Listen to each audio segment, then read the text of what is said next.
Morning, Roxanne. Thank you for my brooms. Neil Francois, always present. Morning, Sir Gerald. Pascal Maxwell, morning. Alison Rogers, morning. Morning out there. Selena Koshi, morning. Jackie Phillips, morning. So, right. Let's get this here. John Keto, morning. Morning to Margaret Thomas.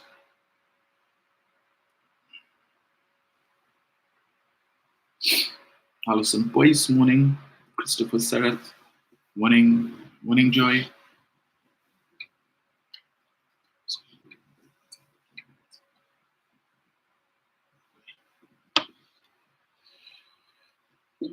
Aline Lewis, morning. Priscilla Holder, morning to you. Felix Hospitalis, Troy Trini. Arthur James, Mo Durant, morning. Jennifer Nathan, morning to you. Morning to His Excellency, President of Pleasantville, Nigel O'Connor, First Lady Marissa Kagan. Claire Carrington, morning Claire. Rudolph Barnett, morning Sir. Adriana Alexis, morning Diane. Phyllis Antoine, morning.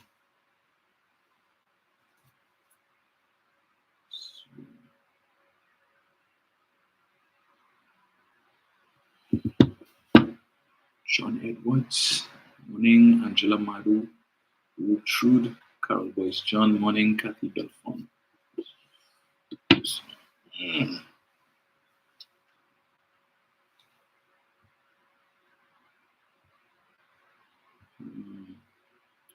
Claudia Jeffrey, morning. Ashlyn Robertson, morning.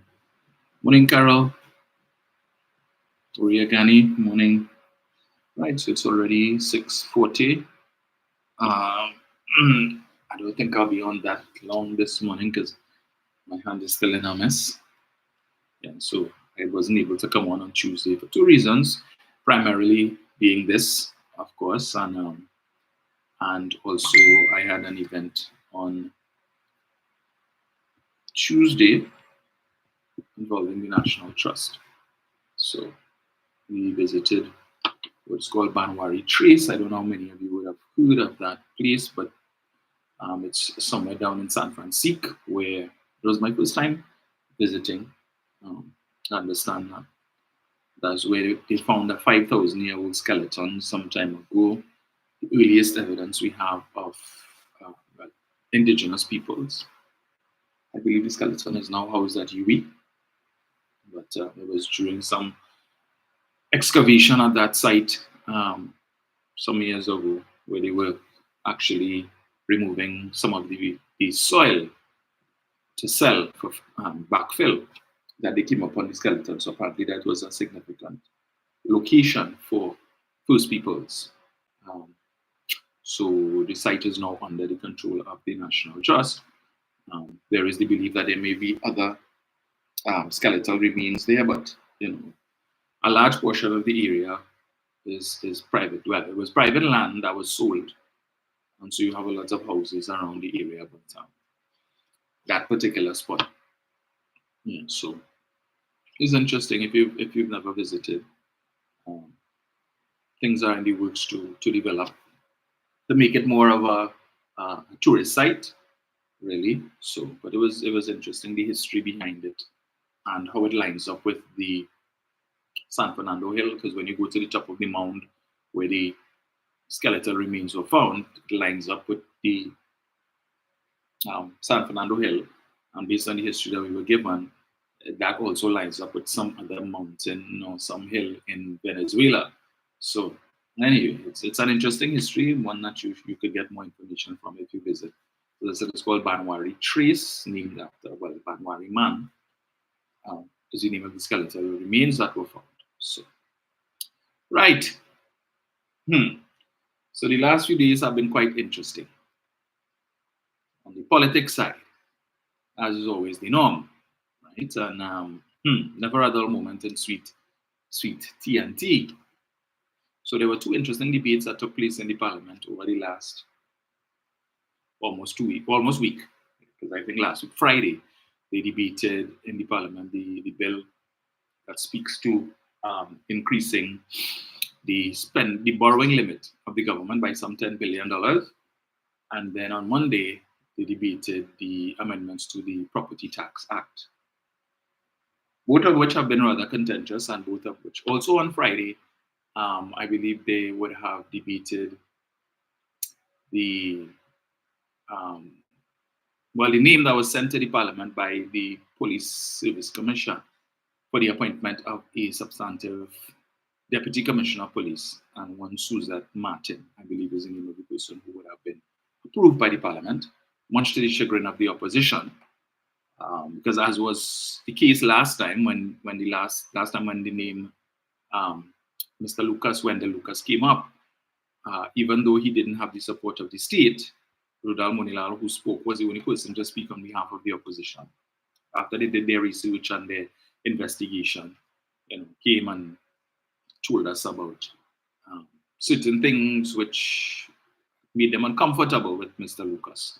And they were also uncomfortable with Ms. Martin, claiming, well, I think she has a charge with respect to dangerous driving, in which she's accused of having hit a 14-year-old boy.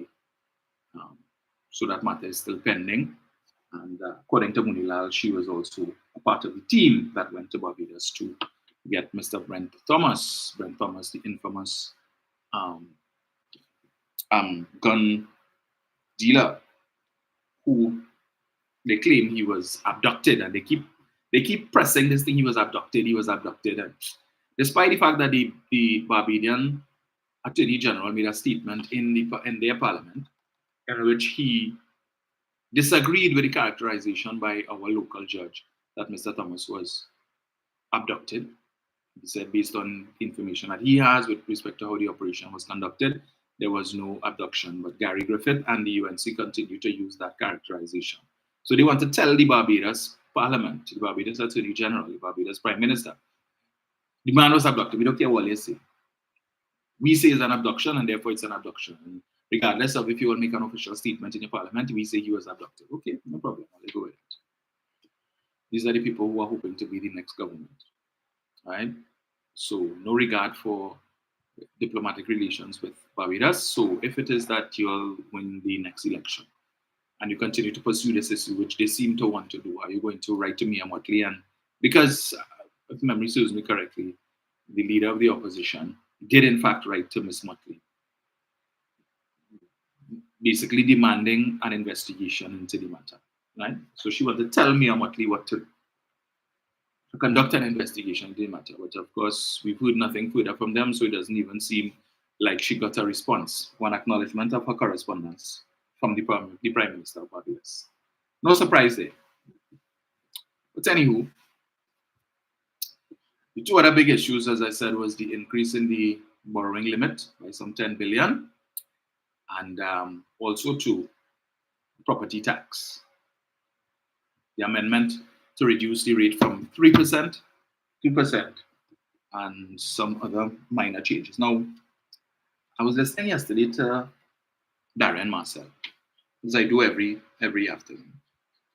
And I think when he came back from the first break, he mentioned during Citizen Darian that he had received a call from from a friend of his. I suppose, based on what he said, that the individual is a supporter of the PNM. And the guy was upset because he's of the view that the PNM is not doing enough to educate the population about the property tax, what the property tax is for, how it is going to be used, and that they're not doing a very good job public relation-wise. So, it's no secret here that I've always had issue with the PNM's public relations. I think they could do better. But on this score, I don't want to say I disagree with Darian and the gentleman, but I don't know what else the government could do to explain property tax. Not that there's even in my mind a need to explain property tax, because property taxes have been around for over 100 years in Trinidad and Tobago. Over 100 years. Nothing new. People were paying it all the time. The only difference now is that the rate that you pay has been reduced from 7.5% under the old land and building taxes now to 2%, and the valuation of your property. Right? Those are the two fundamental differences between the land and building taxes and the property taxes. Well, aside from the name. But as the saying goes, a rose by any other name, still a rose. Right? So this thing about the people need the explanation. What the only thing people need an explanation on, you see, the problem is, I assume that before, when you were sent your notice, tell you, well, you know you're custom paying $10 or $80 or whatever is the amount of money that you were paying before. Your grandfather was paying that, your parents paid it, and then you inherit the property and you just continue to pay what they were paying without asking how did you arrive at that figure. But the fact of the matter is, under the old land and building taxes, persons were paying the tax based on valuations that were decades old. Right? When you read the Old Land and Building Taxes Act that speaks about properties paying the rate that you need to pay on properties valued at $24, and if the property is valued at more than $24, then you have to pay a certain amount, and this is the rate that you have to pay. $24. Where you getting land, acres of land in this country for $24? Where? So, but the UNC trying to fool people, and as the Prime Minister said, they've always been populist. Use the property tax as a reason to try and hoodwink the population, to try and curry fever with the population. Oh, ask the tax. We want no tax. The people want no tax. Wicked and oppressive tax. But the tax has always been there.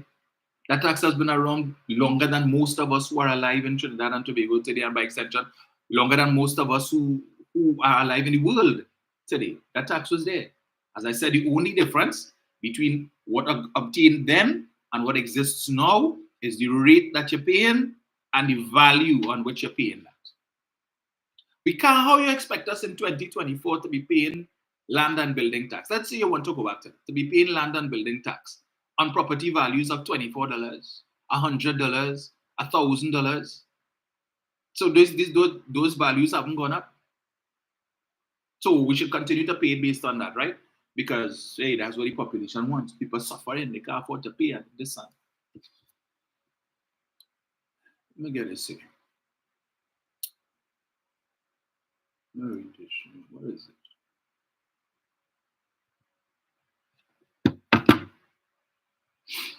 Let's see.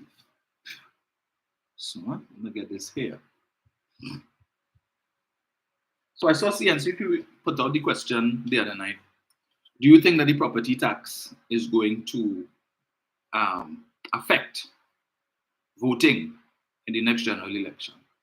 And almost everybody who they spoke to said yes, because this tax, this thing, and this tax, and now is not the time. When will be the time? When will be the time? Will it ever be the right time? No, in Trinidad, because as Dr. Rowley rightly said, nobody likes paying taxes. Nobody likes, but taxes serve a purpose. And if it is we didn't have taxes, a lot of the things that we enjoy, the things, because we love to boast and say, oh, taxpayers money, and everything is taxpayers, and I pay in tax, and I supposed to get this, and I pay in tax, and I supposed to get that. But you don't want to pay tax. But you want the best roads, the best healthcare, the best education.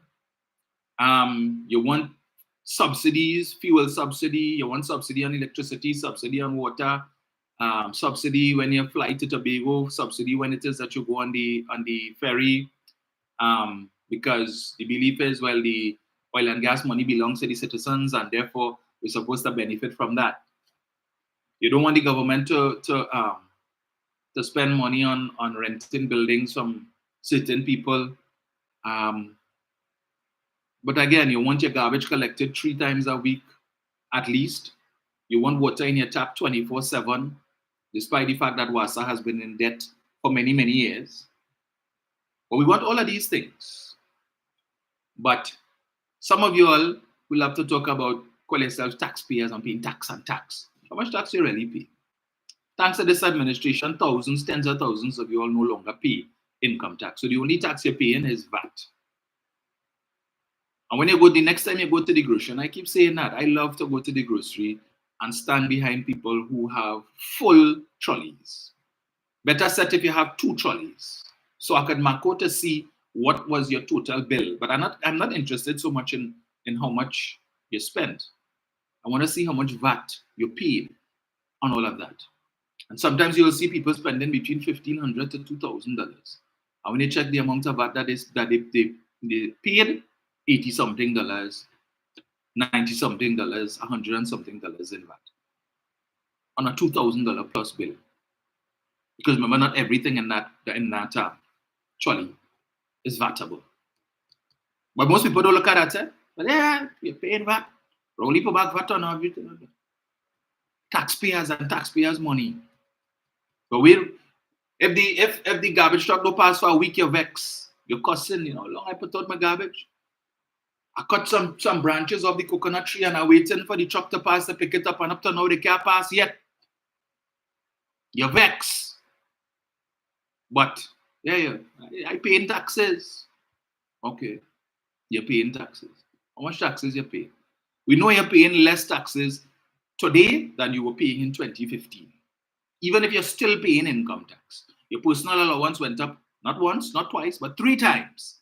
So you're still paying less income tax than you used to pay under Kamla Persad-Bissessar. But you want to tell us things was better under Kamla. The amount of people living in your neighborhood has increased. The amount of housing developments in your area has increased. So it's more people, more pressure on WhatsApp, more pressure on TNTech, more pressure on the corporation, because now they have to service more people, right? But how you expect them to hire more people to service more people? But you don't want to pay tax. You don't want to pay tax? No. The government continues to demonstrate, look, revenues are down. Oil and gas, oil production in Trinidad and Tobago is down. We're no longer producing 100 and something thousand, 200 and something thousand barrels of oil per day, as we were at the peak, right? We are about 53 to 55,000 barrels a day. And most of that belongs to the foreign energy companies. Again, I keep reminding people, the government doesn't get whatever is the price of oil. When the oil is sold, the government doesn't get, if it's $100 a barrel, the government isn't getting $100. The government gets taxes and royalties, which is a percentage of what it is the operators, the energy operators, get. A percentage of what they get when they sell the oil, that's what the government gets. Taxes and royalties. Even with Heritage, which is state-owned, the government gets taxes and royalties. That was the same thing with Petrotrin. But Petrotrin for years was not paying their taxes. They weren't paying their royalties and taxes to the state. And therefore, the government wasn't getting that money. But we don't talk about them things. The opposition don't talk about that. So the government is saying, look, you want, if a pothole develop in your road today, you want it fixed tomorrow. It have a leak, fix it. You want to make sure when you put out your garbage now, by the time you walk back inside, you must hear the garbage truck, the sound of the garbage truck, right? Garbage mustn't spend 24 hours in front of your house. You want it picked up because there could be rodents and all of that. So we want these things picked up. We want that done. The grass, the drain, when rainfall, you want to make sure your drain clean so the water could flow because you don't want your yard flooded. You don't want your grandchild mosquito biting your grandchild because water settling the drain and mosquitoes breeding, right? You don't want to be hearing the song of Punkanat in the night because it have frogs in the drain and all of that. You don't want them things. So you want your drain clean. When you're passing, you don't want high bush because you don't want, if in the evening you decide you want to take a walk, or in the night you're walking and the bush high enough for people to be hiding and ducking to jump out and pounce on you and rob you or kill you. You don't want that. So you want to make sure all the bushes in your area must be cut low all the time. So you must see CPEP every morning. All of them things you want to know. But you want to pay the same amount of money that you were paying 10 years ago, 20 years ago for all of these services. The amount of people in your area increase. Things must be perfect. I don't want no problems. You wouldn't say, well, all right, well, I know the drain in front of my house, whatever thing. You wouldn't take a hoe or a shovel and do it for yourself. I pay tax. Like government work. I had to do that. So if it is a private citizen see a pothole and they find it there too long and they decide to do something about it, you vex. Why it is people have to be doing that? That's what the government there for. Government says, well, look, revenues are not what it was before. Okay? We don't have as much money as we had before. And so we're asking citizens, is your country just to give a little more now to help out the government. The money not going in Rowley pocket. Because guess what? When property tax come in, Rowley has to pay property tax too. And Rowley have more property than plenty earlier. So he paying more tax. He have a farm in Tobago. So he has to pay agricultural tax, property tax for agriculture. He has to pay property tax for residential. Property he has in Goodwood Park, the property he has in Tobago, and wherever else he has property, right? He has to pay that. So this everybody, all members of the government, and this view that people have that ministers of government don't pay taxes. I don't know where they get that from.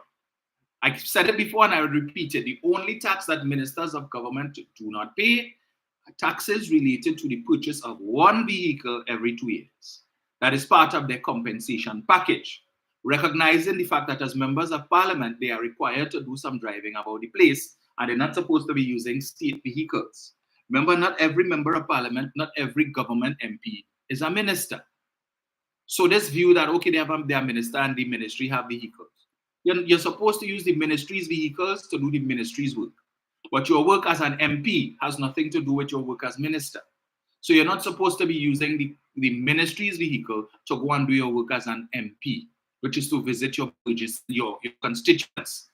That is why you're given work to drive around your constituency and meet your constituents. That's the purpose of that perk, right?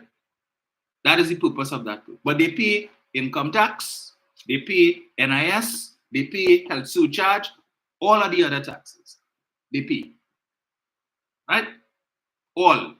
So this nonsense about, and I heard it the other day on Professor Misinformation and Captain Clueless, talking nonsense about and tax-free, they don't pay tax. And you come in on national radio and talking that stupidness. And you have people listening to that rubbish. I noticed their numbers have grown. At one point in time, they couldn't even hold 84, 85 people. As you know, in an afternoon, they have about 200 and something people. What does that tell you? That there are lots of people out there who are inclined to listen to lies, misinformation, garbage, trash. Love to listen, right? Because they share the life. So they share the life, and people listening to that rubbish. And then calling and oh, you're doing a real good job, boy. Keep up the good work. Well, if it is the motive or what you're looking for is propaganda, misinformation, and lies, yes, they're doing a very good job, a damn good job at that. But if you're interested in truth, So the people who are listening, a lot of them who are listening to them, just as clueless as they are. When you listen to somebody call us, my God, it's amazing. I can't play it. I wish I would have liked to, but I can't because I know that there are young ones who listen to this podcast, and therefore, I saw a video yesterday. I don't know if it's TikTok or whatever, of a young man, looks to be about maybe in his early 20s. He seems to be from one of the at-risk communities.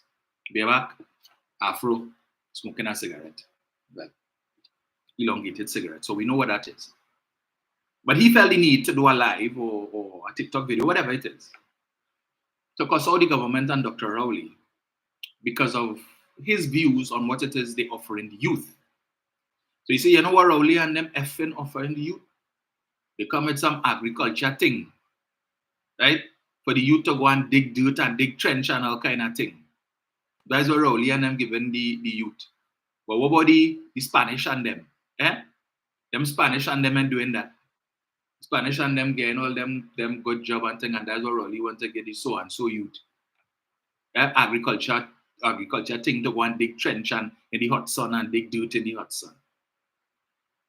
Obviously speaking about the homestead program, which to me is one of the most innovative programs of any administration in respect of 1, diversification, 2, creation of entrepreneurs in Trinidad and Tobago, and ensuring the survival of the agriculture sector in this country.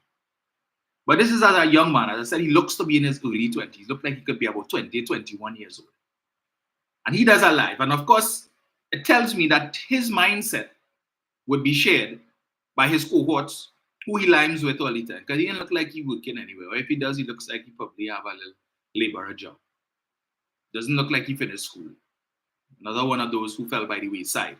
To no fault of Dr. Rowley or the PNM, but of course, when you have parents who, just like you, smoking the weed, and if you decide, listen, you're to school, you're learning nothing, so in their mind, well, that makes sense how we send money to send you to school, because sending you're learning nothing, and you're only getting suspended, and they only calling me in school, so that's making sense. Better you drop out. We have plenty of that in the country today, right? But listen, I got so upset.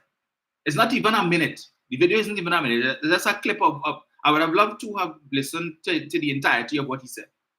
Because I don't know where he got that from, right? Who tell him this is, because he's clearly regurgitated. Because I'm sure he isn't aware of the $20,000 part, right? Because if he was aware of that, I don't think he would be chastising the government. So he said, yeah, Rowley, given that's what they want to get the youth agriculture thing, to go and dig trench and dig dirt in the hot sun. And of course, it was colored with expletives. So, whoever tell him that, they too are misinformed. Because apparently he didn't hear the part about you getting a starter home free of charge, government building a house for you. That you're getting 2 acres of land, the government is giving you a lease for 2 acres of land, so you own land. So at his age, he could own land, he can own property.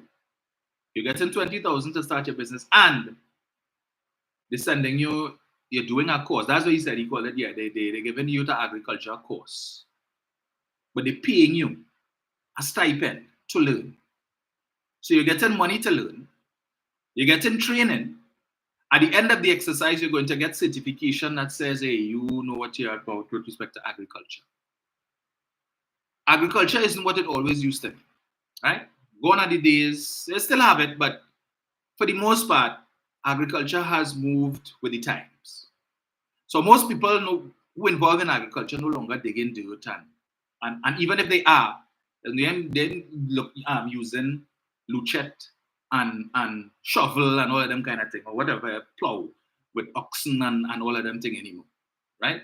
Talking about hydroponics and stuff, people using PVC pipe and have acres of lettuce, tomatoes, pak choy, you name it, right? Setting up the greenhouses and so on. So they don't have to go break back work and digging hard dirt. You still have those who are doing that. Nothing wrong with that, depending on the type of crops that you're doing. Because not everything can be grown using hydroponics, you know? Well, who knows? But I was disheartened to hear this young man cussing out the government and saying, that's what Rowley want to give the youth. They're only giving you a future. So the young man ends the video, well, the clip ends by him saying he will support anybody who is opposed to what we currently have. So anybody who is opposed to the PNM, he will support.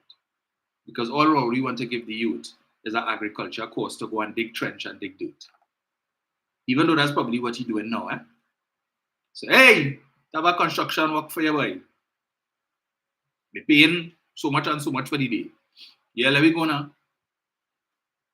Put on our old sneakers, our old jersey and our pants, and you go along the road, and whole day you're digging trench.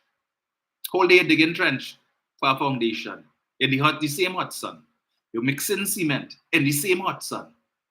And at the end of the day, your body aching you, and you have to get up early the next morning to go and do the same thing. Same thing. Digging trench, mixing cement, hard work in the same blasted hot sun. How much money you getting at the end of the day? And when that house finished, what do you have to show for it? So you work on it from foundation to finish. And it finished nice, looking good.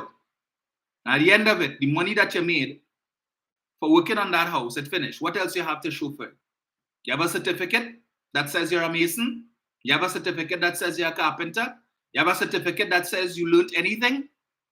How much money you have in your bank account? You even have a bank account? Because the boss man paying you in cash. Half of that going on weed. Next, a quarter of that probably going on Carib and Stag or Macassin or whatever it is. Royal, or whoever is your drink of choice. Right? You probably ain't even buy a shirt or a pants or a jersey. Because when this work finished, where the next work is, boy? Where the next work is. But at least for the agricultural course that Rowley, according to you, that Rowley offering the youth, at the end of the course, you learn something, you have a certificate. At the end of the course, you have a piece of land to get. At the end of the course, you have a 2-bedroom starter home to get. At the end of the course, you have $20,000 to get. Right? And during the course, you have money to get to pay for the basics. But you don't want that. That's what Rowley offering the youth. Yeah, and the Spanish and them. And you study, you focus on the Spanish and what the Spanish getting. The Spanish working for the government? The Spanish could apply for this course, but that is your focus. That's all Rowley offering. And you see, this is the problem. And I keep saying, it comes back to the issue of the PR. Yes, we have the caravan going all over the place. But people still calling me to ask me about this homestead program. But there's so many other programs that the Ministry of Youth Development is offering that this poor, misguided youth doesn't know about. Okay, you don't like the agriculture thing because in your mind, how it was explained to you is that Rowley just giving you a course. So every day you get up early and you're going out on a plot of land to dig trench and dig dirt and run pipeline. Whoever tell him that.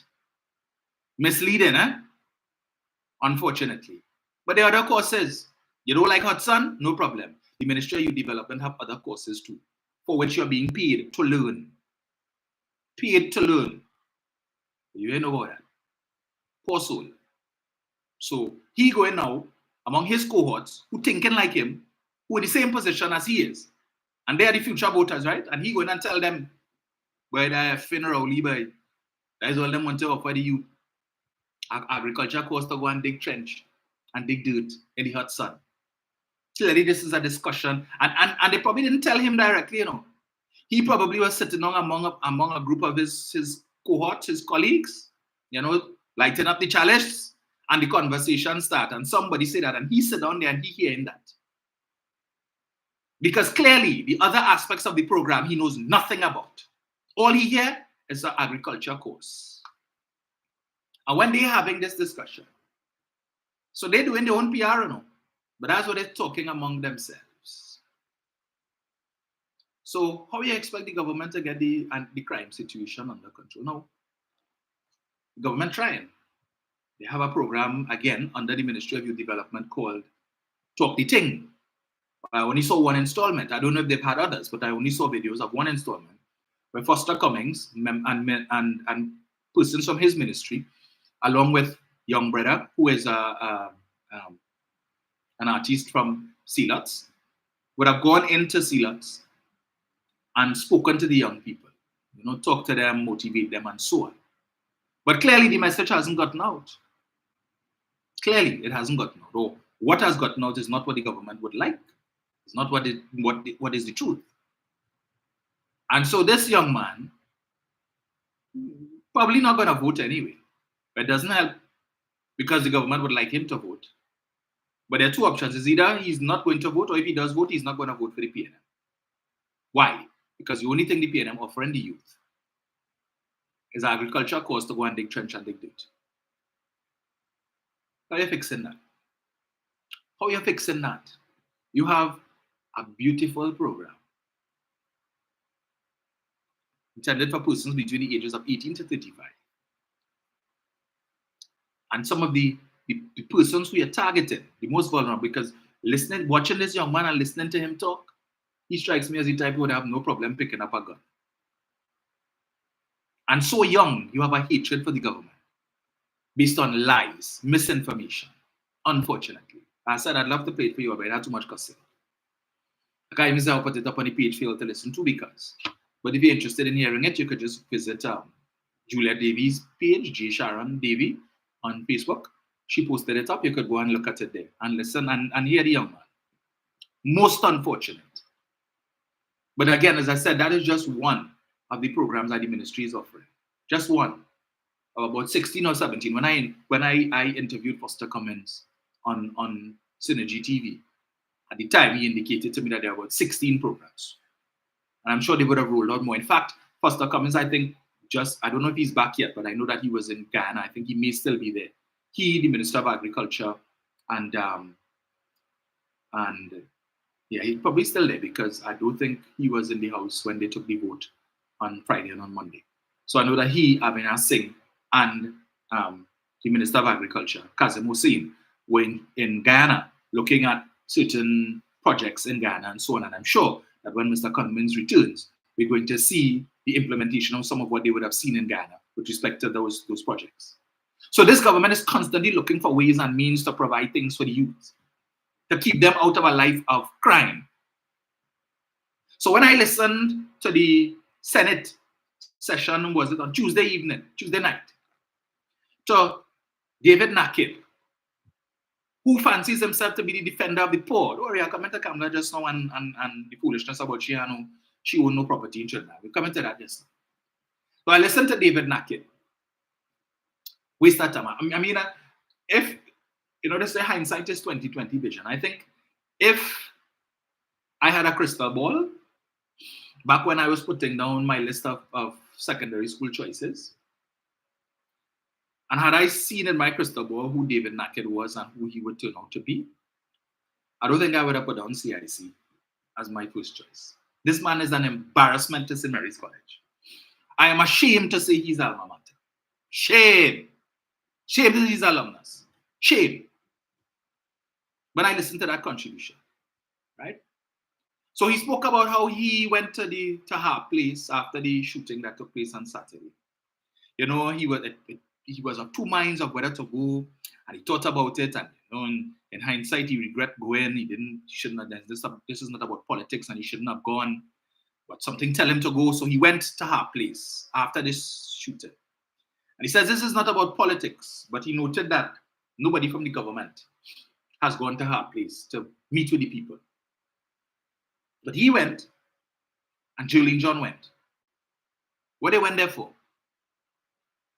Did they leave anything of value there? So he says he went in there and he looked at the faces of the people, and you could see the people in distress and so on, and the struggles, and when you look at the area and whatnot.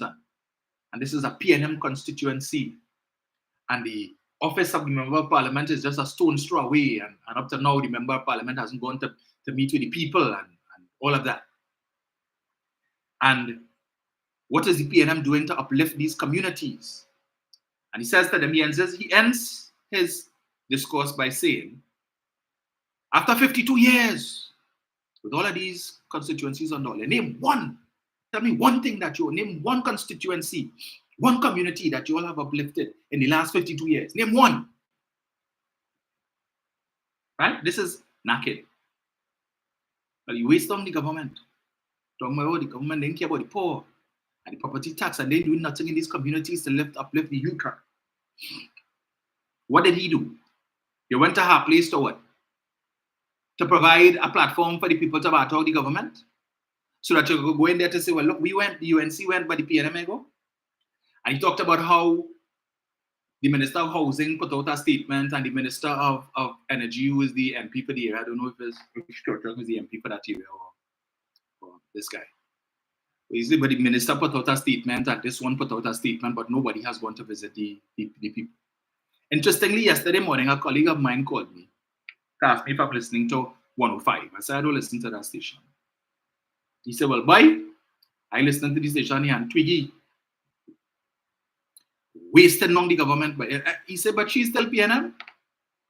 I said, well, as far as I know, she had been expelled from the PNM some time ago, but she still claims to be a PNM. But when you listen to her lives and the things, she's always critical of the government. He said, well, boy, if you hear she gone off on the government, she say, her place, them people and them get killed, and up to now, nobody from the government didn't come. But Julian John come, and David Nakib come. I'm not surprised that those two, and I wouldn't be surprised if that individual had a hand in calling these two individuals and encouraging them to come.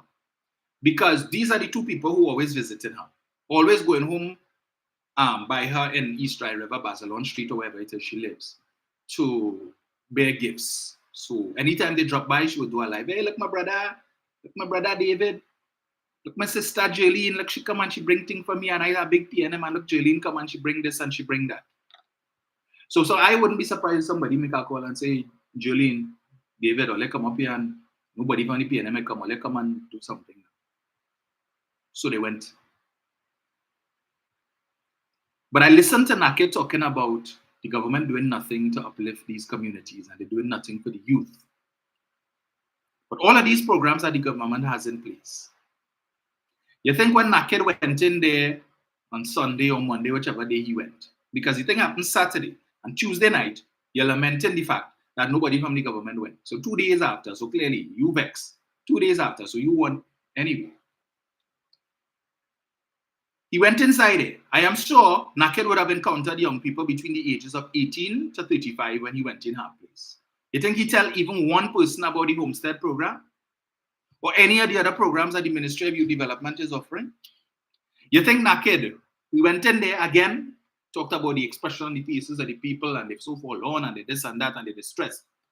You think Naked told anybody inside, asked anybody inside there, you're interested in starting a business? Did you know that the government recently launched a $20 million grant fund to provide up to $20,000 in seed capital to persons who want to start a business or to expand their business?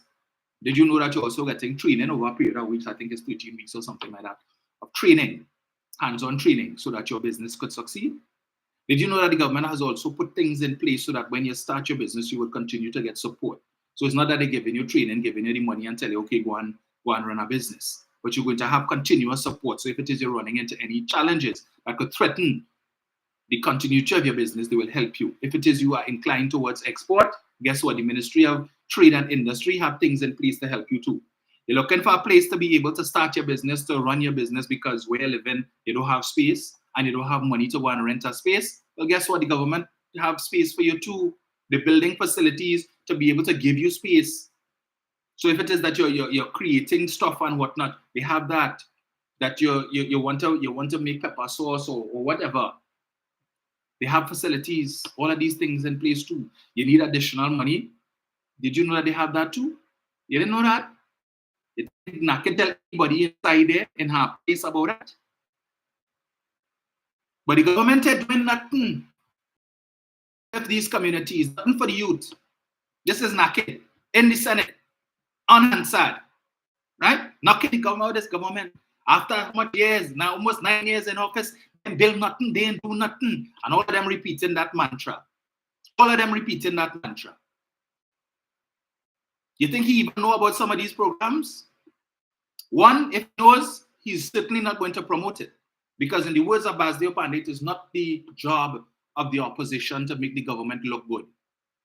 You're so care about the poor, and you're so care about the at-risk youth, but you wouldn't go into these communities to tell them about what the government has to offer and to give them the full truth, to tell them 100% about the program. But you know what you'll go and do and malign what the good work that the government is doing by giving the people half the story and chinks in with the rest, which is clearly what this poor, misguided youth has been exposed to. Half the truth and somebody chinks in with the rest. Because I am certain, as I said before, if they had told them, if you do the course, one, you're getting paid to do the course, and at the end of the course, just the $20,000 alone, he wasn't going to do a lie to talk that trash that he talked. Wasn't going to do that. If they told him, hey, at the end of the course, that you will be paid to do, you're going to get a house. Your own house that you don't have to pay for. He wasn't going to talk that trash that he spoke on that live.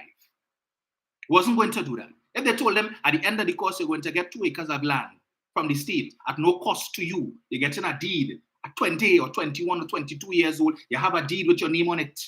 A deed of lease with your name that says that is yours. He wasn't going to talk that trash. But Naked will come in the Senate and knock the government and talk, they ain't doing nothing to uplift these communities. But the other day when the Prime Minister announced $100 million will be invested in these communities to help these very same at-risk youth, they had nothing good to say. Other than to come and talk about, oh, they're going and take that money and give the gang leaders to quiet them. No commendations for the government for that. But the government said we're going to utilize retired soldiers and hire persons to the Army Reserve and so on to go in there and work with these people. But Gary Griffith come and tell you they want to hire such a 70 and 80-year-old men, 300-pound men with big bellies to go inside it. When Gary Griffith knows full well, he too, as a retiree, that the average age of a Defense Force retiree is not 70 and 80. He knows the retirement age for these guys. That plenty of the retirees, Defense Force retirees, are younger than he is, stronger than he is, more fit than he ever was. But that is the dotishness that these guys going out there and spreading, misrepresenting what the government has to offer.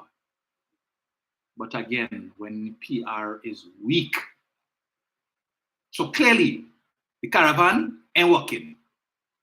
It might be effective in terms of when you go into a community to get people to sign up.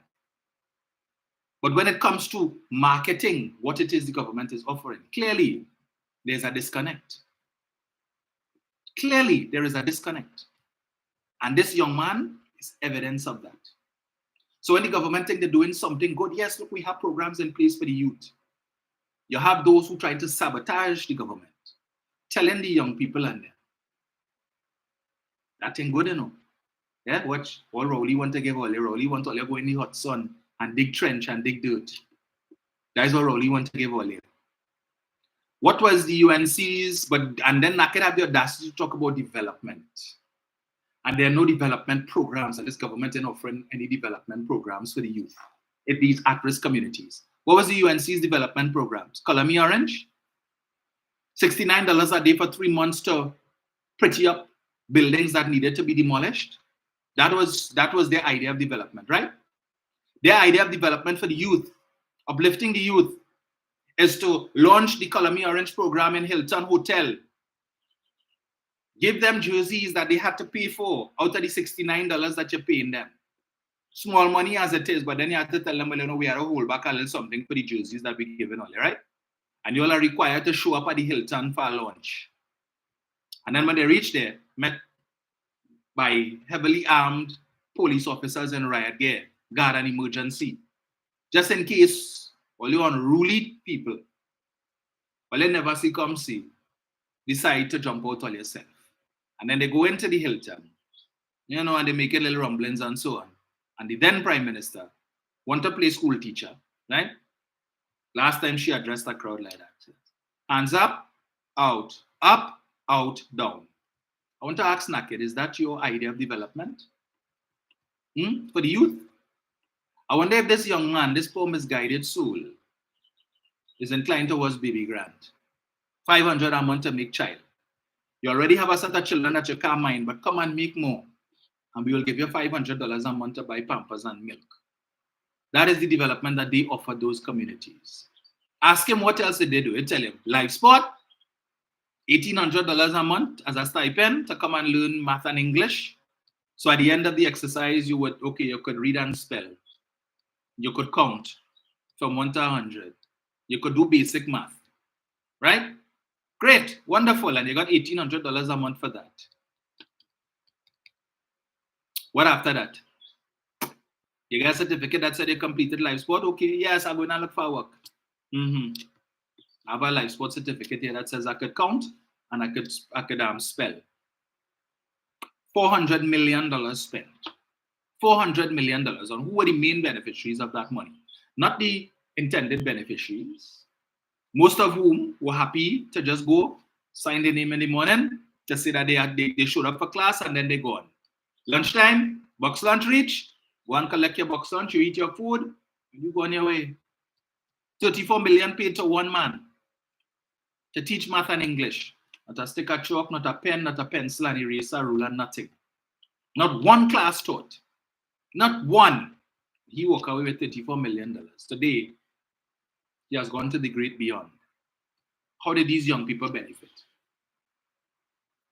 How did they benefit? Right? Want to talk about the PNM doing nothing to uplift these communities. Patrick Manning created the East Port of Spain Development Company with the intention of revitalizing East Port of Spain, improving the living conditions of these people in Harp Place, Nelson Street, Duncan Street, George Street, 4th Street, all these streets up on that side. All these different, all in the back by Piccadilly, going around there, around the bridge, Mango Rose, and all of these different places, improving the quality of life of these people. But when it is that you have these apartments that are wrong since King Hatchet was a hammer, Mr. Manning said these apartments need to go, right? We need to tear it down and we need to build more modern facilities. Rather than you're spending hundreds of millions of dollars to be maintaining and fixing this when it makes no sense you fix it because the building is old. It needs to go. We're going to tear it down and build new facilities for the people. What the UNC tell them? Go bother with Manning and them, you know. As a red herring, they come in and give in all of that. But you know what they want? They want to move all out of the area so they could build high-rise for the 1%. That's what they want. Make sure they pay only nothing less than $1 million for your apartment.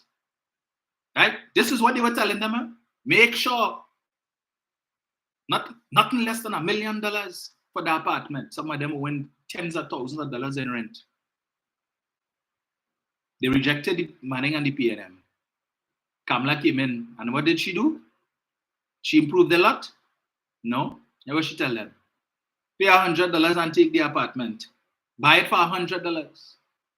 You get a deal with any money that is yours for $100.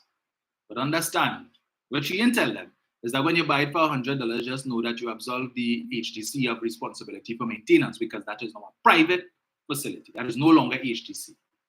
So any problems at pipe bust, you fix it yourself. Any issues, the sewer, give backup and given problems, you fix that yourself. Leaking roof, you fix that yourself because that is no longer HTC. You bought that for $100. That is their idea of development. That's what they offer the people in East Dry River. But today, you have a so-called PNM. So-called PNM. Begin them up on the radio. Right? Julian John and David Nakin. That's what they offer. But they so care about the poor and they so care about the youth. But all of these programs, they wouldn't use their platform. You feel Andy Roberts will ever do a doubles and coffee and talk about the homestead program? You feel Andy Roberts will ever do a doubles and coffee to encourage the young people to say, hey, listen, I don't like the PNM, I don't like Rowley, but I don't like Foster Cummings, but they have a program that they brought out for the young people that I think is worthwhile, that you all need to hear about. You think they will do that? No, but they will go in the quiet circles. Because when you look at the persons who are applying for the homestead program, go and check and see. It's not the people from East Dry River. It's not the people from Betham and Laventille. Go and check and see who are applying for it. And look who it is complaining about it. And look who it is embracing it. Right? They've fallen over themselves. Literally. To sign up. Because there's only 200 persons per cycle. Let's see them. When the next cycle opening, boy. Because guess what? In this household, there are four young people between 18 to 35, but only 2 of them get through in this cycle. So here now, we're making sure we look out to see when the next cycle starts, so that the next 2, because hey, they're giving away land, no. 2 acres, boy. So if before we sign up and we get through, that's 8 acres. They understand that. You're getting a house, you know. So before we get a house, boy, they understand that. They're giving away money, you know. So before we get through, that $80,000, boy, we could put up that money together and we could start a business. That's 8 acres we have there. You know what we could do with that? They understand it very well. So when it is, they come into bad talk and malign it and go to the at-risk youth who the government trying to attract to move them out of a life of crime and poverty. What they're telling them? Rowley only want to offer all that thing, break back thing to go and dig dirt and dig trench, boy. Forget about that. So they're not interested. They're not going to apply.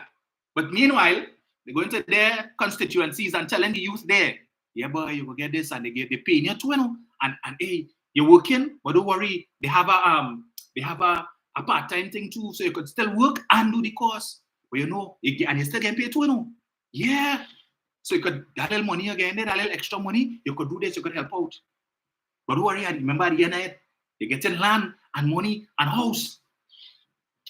How much all they're going and talk to the neighbor, talking to the hey, you know about this program, boy, so and so get through.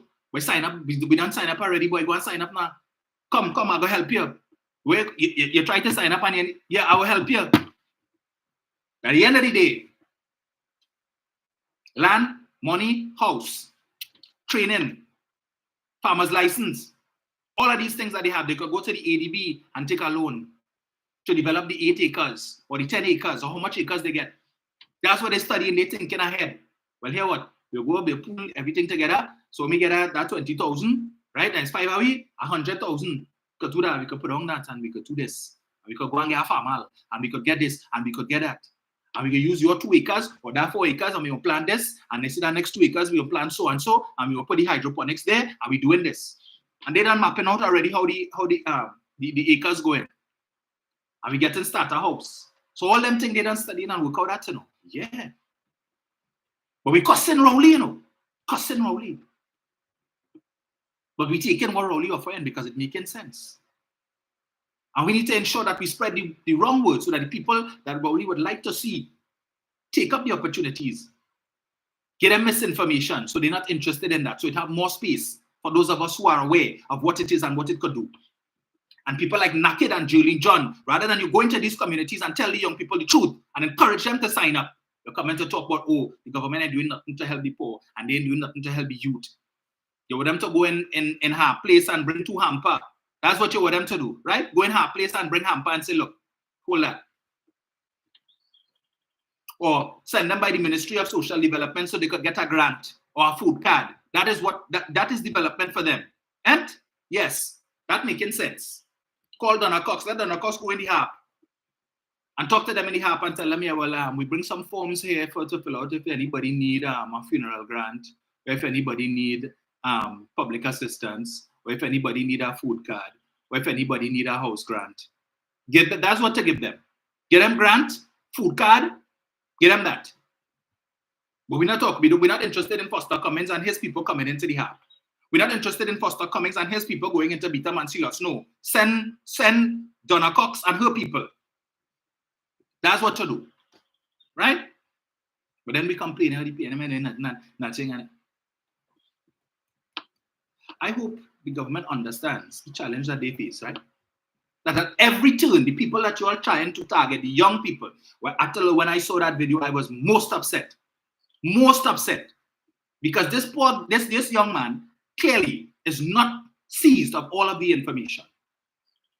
And what is unfortunate is that other people, young people like him, will see his video and figure out this Rowley and them wicked boy, Rowley and them. Rowley care about poor people, boy. Rowley care about black people. Rowley's a Oreo boy. Kamala really say he's a Oreo. Giving them half the story and chinks in with the rest. What do you expect the outcome to be? What do you expect the outcome to be? And Naked and them happy when they see things like that. Why they happy?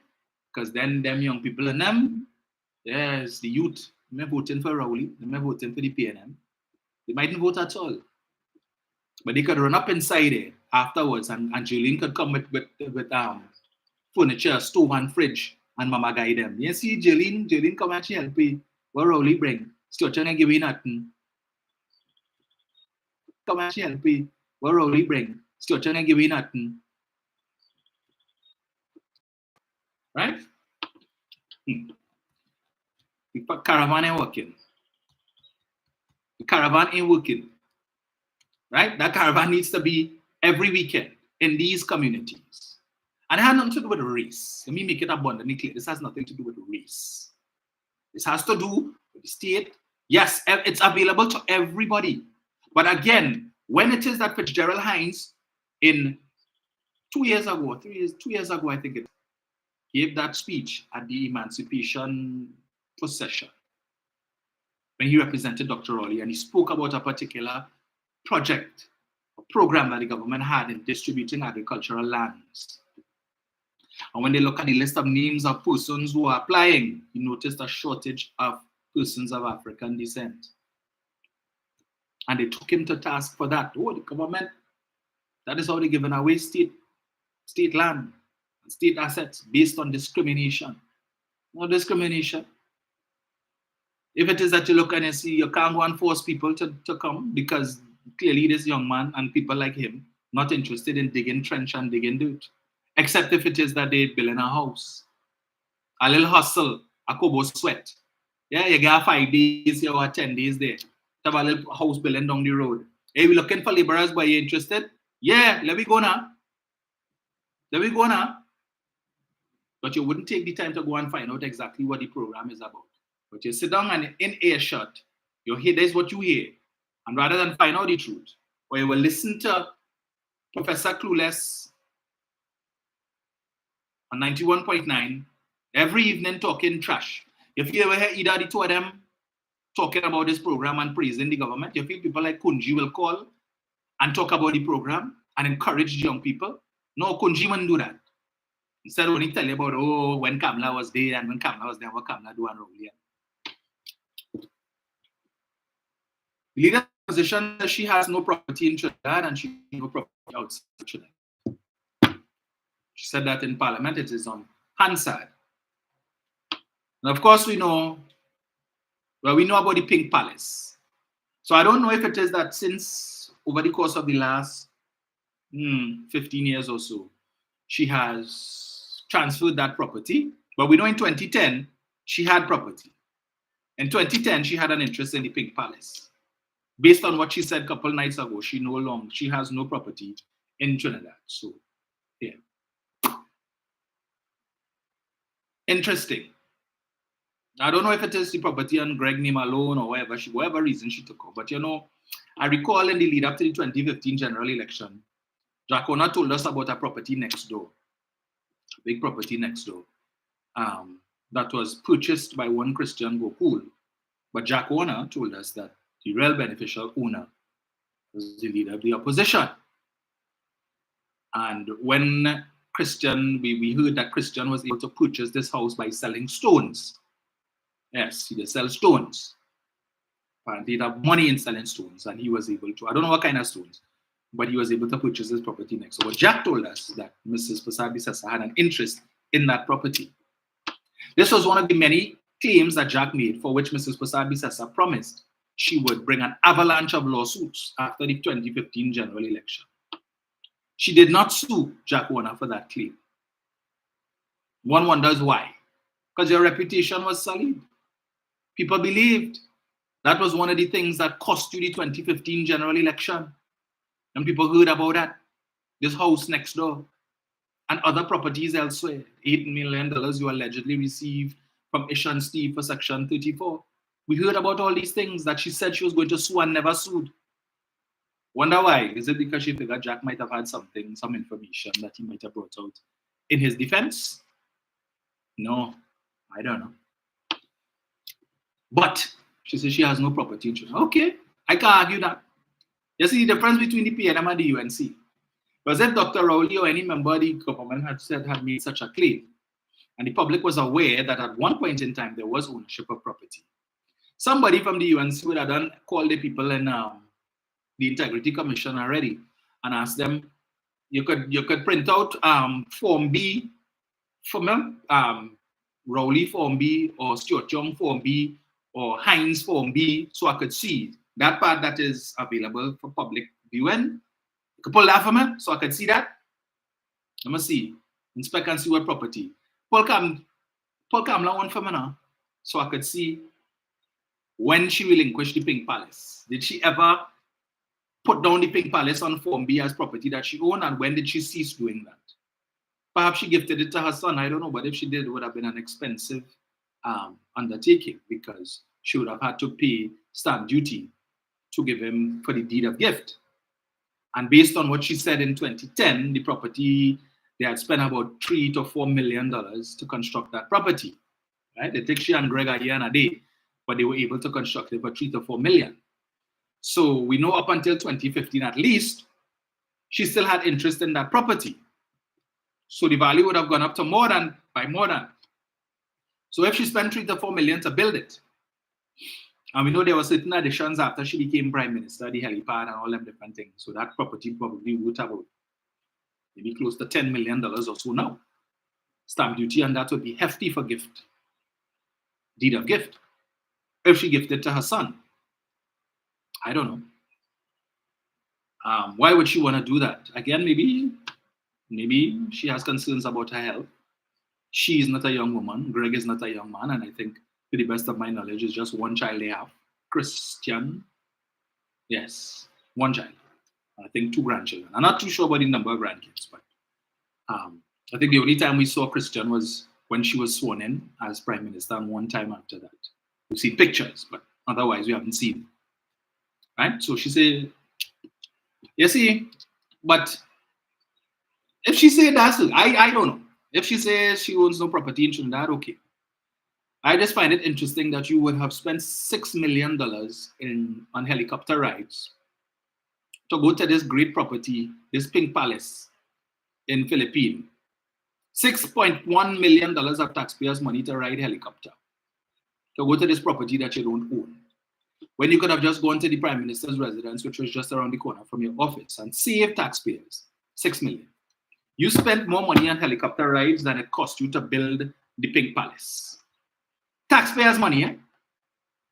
Because supporters love to talk about taxpayers' money, but 6-point-some million of taxpayers' money was spent so you could drive from the Prime Minister's office to come around the Savannah, to board a helicopter in the Queen Park Savannah, to go home via helicopter because you're allergic to traffic.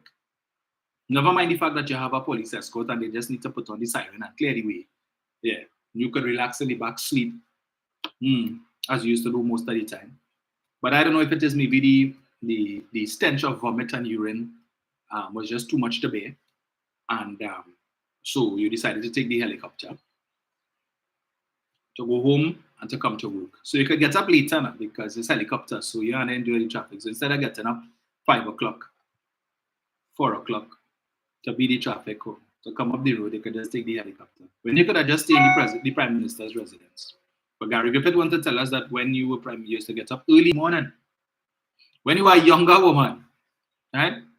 The other day when all they were still friends, he come to tell us 4 o'clock in the morning, you waking him up to discuss this and to discuss that. Right? Okay. But when he was Prime Minister, he wasn't getting up so early. But anyway, them feel everybody is the waterfront take. So Mrs. Prasad Bisesa, let's play this in. So, every time I'm ready, boys, I go to I say I wasn't staying late. This one.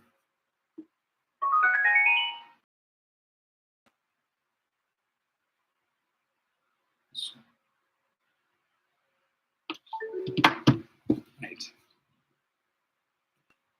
So she had a lot to say on Friday, and she had a lot to say on Monday. In both debates, she was most present, which is not a normal thing. Because she had to do her photo up before she came into the Parliament chamber. She came in, she said what she had to say, right? And then, don't know how many of you all listened, but the last 2 debates in the Parliament, last week, Friday and Monday, is worth the watch. And I see they have it on replay, on repeat on the Parliament channel. So if you have some time, take a listen. I listened to Vandana Mohit. She was waxing poetic. She lashed out at who was it, boy? Can't remember who it was. I think it was, she lashed out at Shampa Kojo because Shampa Kojo dared to speak about Mrs. Prasad Bisesa and how she's never in the Parliament and all of that and so on. And Vandana saw an opportunity to, again, audition for the leader of the opposition to ensure that Vandana, is selected as a candidate in the next election. So she went after Shampa, telling her, don't mind UNC business, and why are you minding the business of the leader of the opposition? She's not your business, and we on this side, we don't mind PNM business. Really, Vandana? Well, you don't mind PNM business? But for the last year or so, we had to be hearing about Balize House and how much money spent on Balize House. You have a senator park up outside Balize House like a Mako, yeah, doing a live, showing people in Balize House. And all you're driving wrong, how many of you all passing in front Balize House, driving up and down Tranquility Street, like a police quantity surveyor, trying to figure out how much it costs, from 50 million to 200 million, and talking about all you don't mind PNM business. All you all up in Dr. Rowley business where you own property and how much money, how much discount he got in the townhouse at Ines Gate and all of that. You all want to get copies of his Form B to say that he didn't declare this and he didn't declare that, but all you do be in PNM business, Vandana. Really? All of that just to audition for Mrs. Prasad Bisesa so she can say, yeah, Vandana is worthy of another 5 years. Word to the wise, Vandana, even though wisdom is not your strong suit. There's an old saying, better to keep quiet and let people think you're a damn fool than to speak and remove all doubt. And on Monday, you certainly removed all doubt. So if we thought you were a fool before, well, there are no doubts now, madam. Okay? We know what your strong suit is. Wisdom isn't one. Anyway, let me just read this quickly for y'all, right? Where is it? Right. Let me get this here.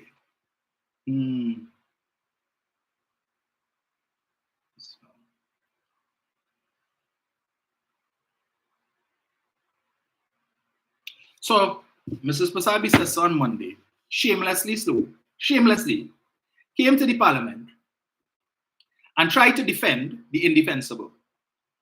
There is a video, which I'm sure she has seen, of Larry Hawaii in 2013, 2014, thereabouts, in reading the budget speech, indicating that the government intended to implement the property tax. That they would begin, it would be rolled out over a three-year basis, in 3 different phases, that they would be industrial and then commercial and then residential and so on.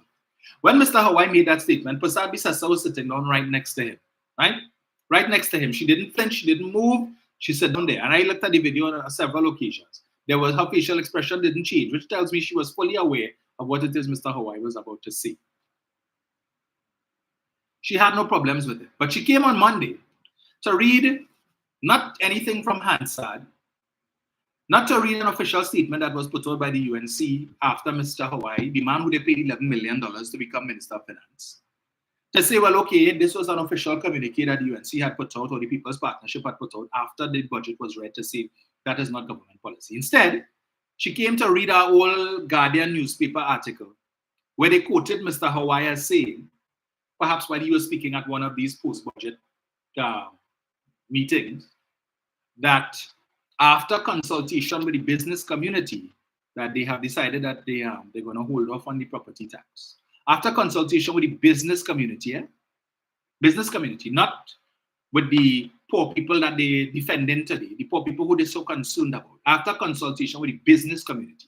So the Cabinet of Trinidad and Tobago took a decision they were going to reintroduce property tax. It was announced in the budget, not on a platform, not at the Monday night forum. It was announced in the budget, in the parliament. It is on Hansard and it is part of the budget document for that year.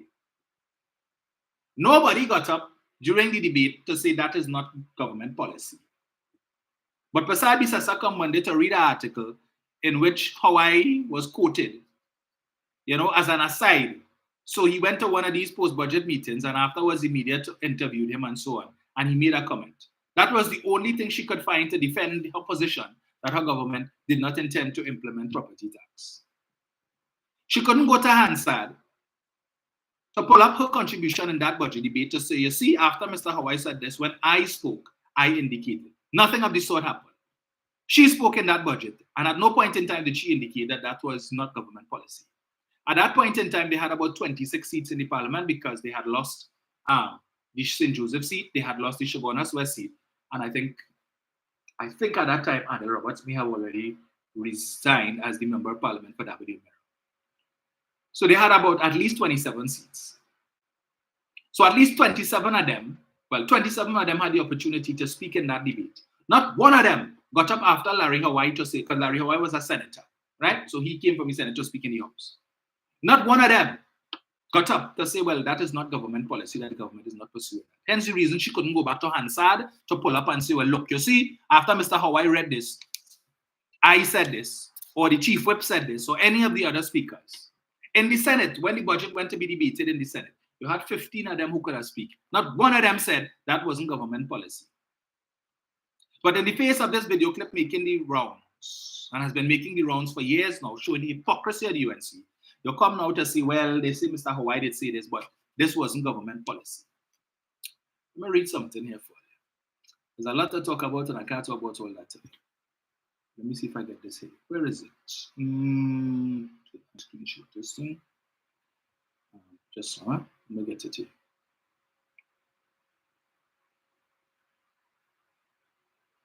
Right.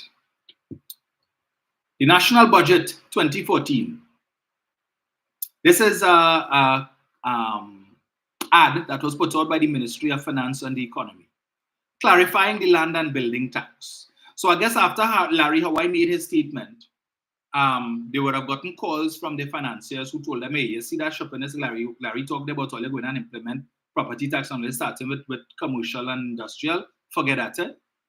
Unless all you want to sell Tolom and sugar cake and Polori and doubles to raise money for the 2015 general election, forget that.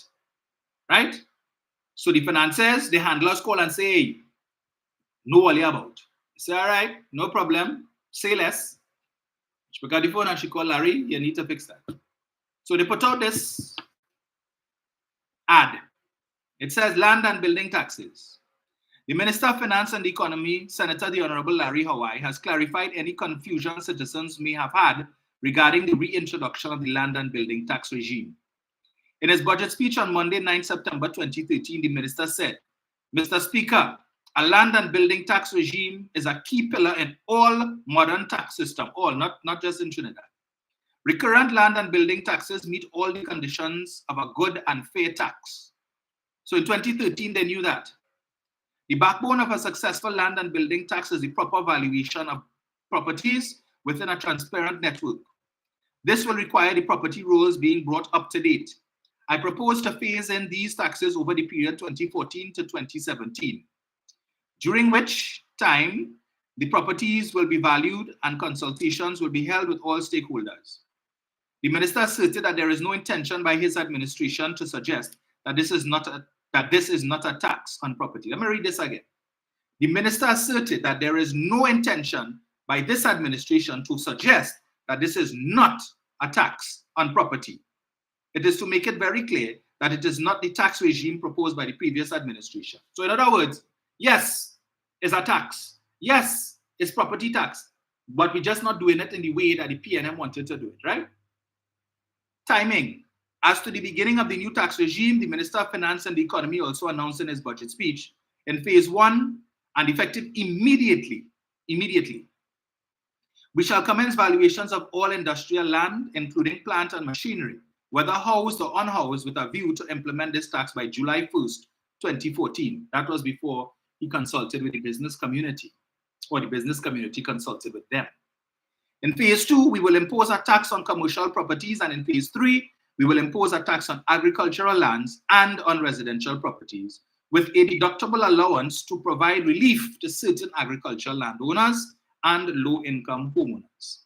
So while it is the PNM is telling you, we will provide a waiver or a deferral of the tax for low-income owners who can't afford to pay, they are telling you here, their intention was to provide a deductible allowance.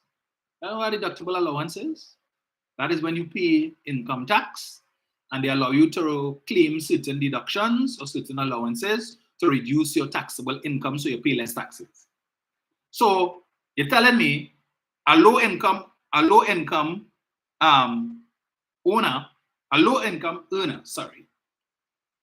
who probably not even paying income tax. I don't know how they could avail themselves of this deductible allowance to provide relief if they can't pay the tax. But they're costing Rowley and the PNM.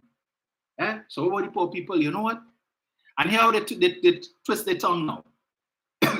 Last year during the local government election, they tell us about inheritance tax, and she come back with that chopper talk.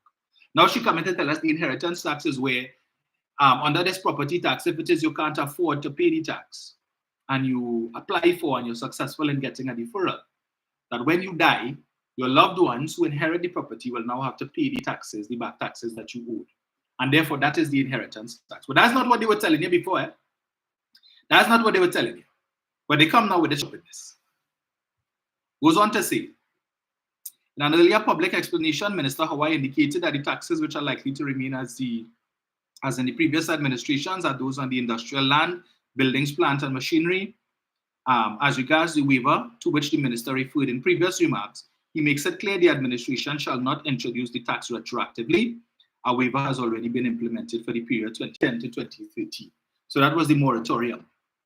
The moratorium that the Manning administration had put in place with respect to property tax pending the implementation of the new tax regime, which moratorium the People's Partnership brought to an end in 2015. But I listened to Mrs. Prasad Bisesa on Monday evening.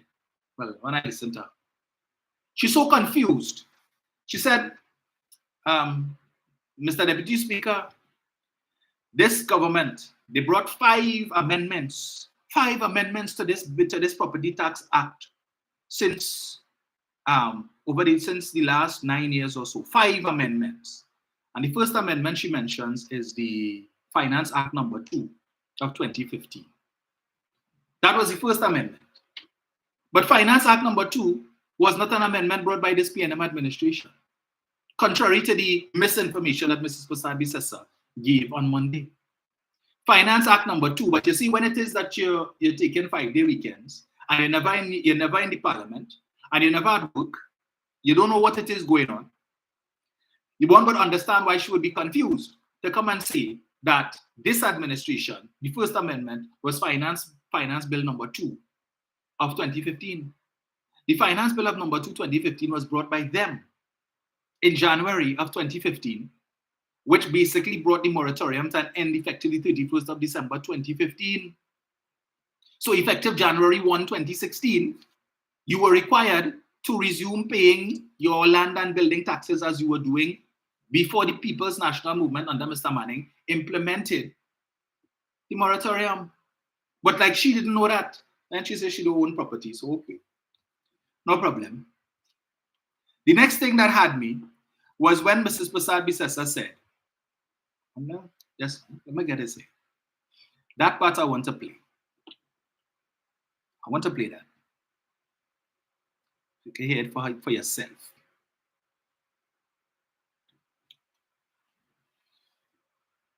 You don't listen. I did. Yes, no, forgive me. I just wanted to play that part. Good. Where that time went by. All right, I can't talk about everything I wanted to talk about today in the interest of time, so I could still take some calls, right? So, yes, I had to continue this discussion on Sunday.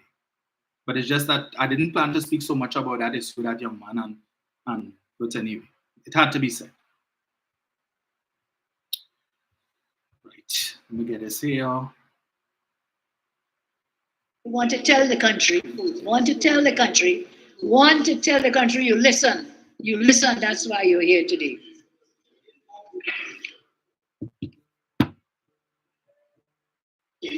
Other areas of concern stated by the minister: 4, there are some duplicate valuation notices, and that too was totally ignored by the minister.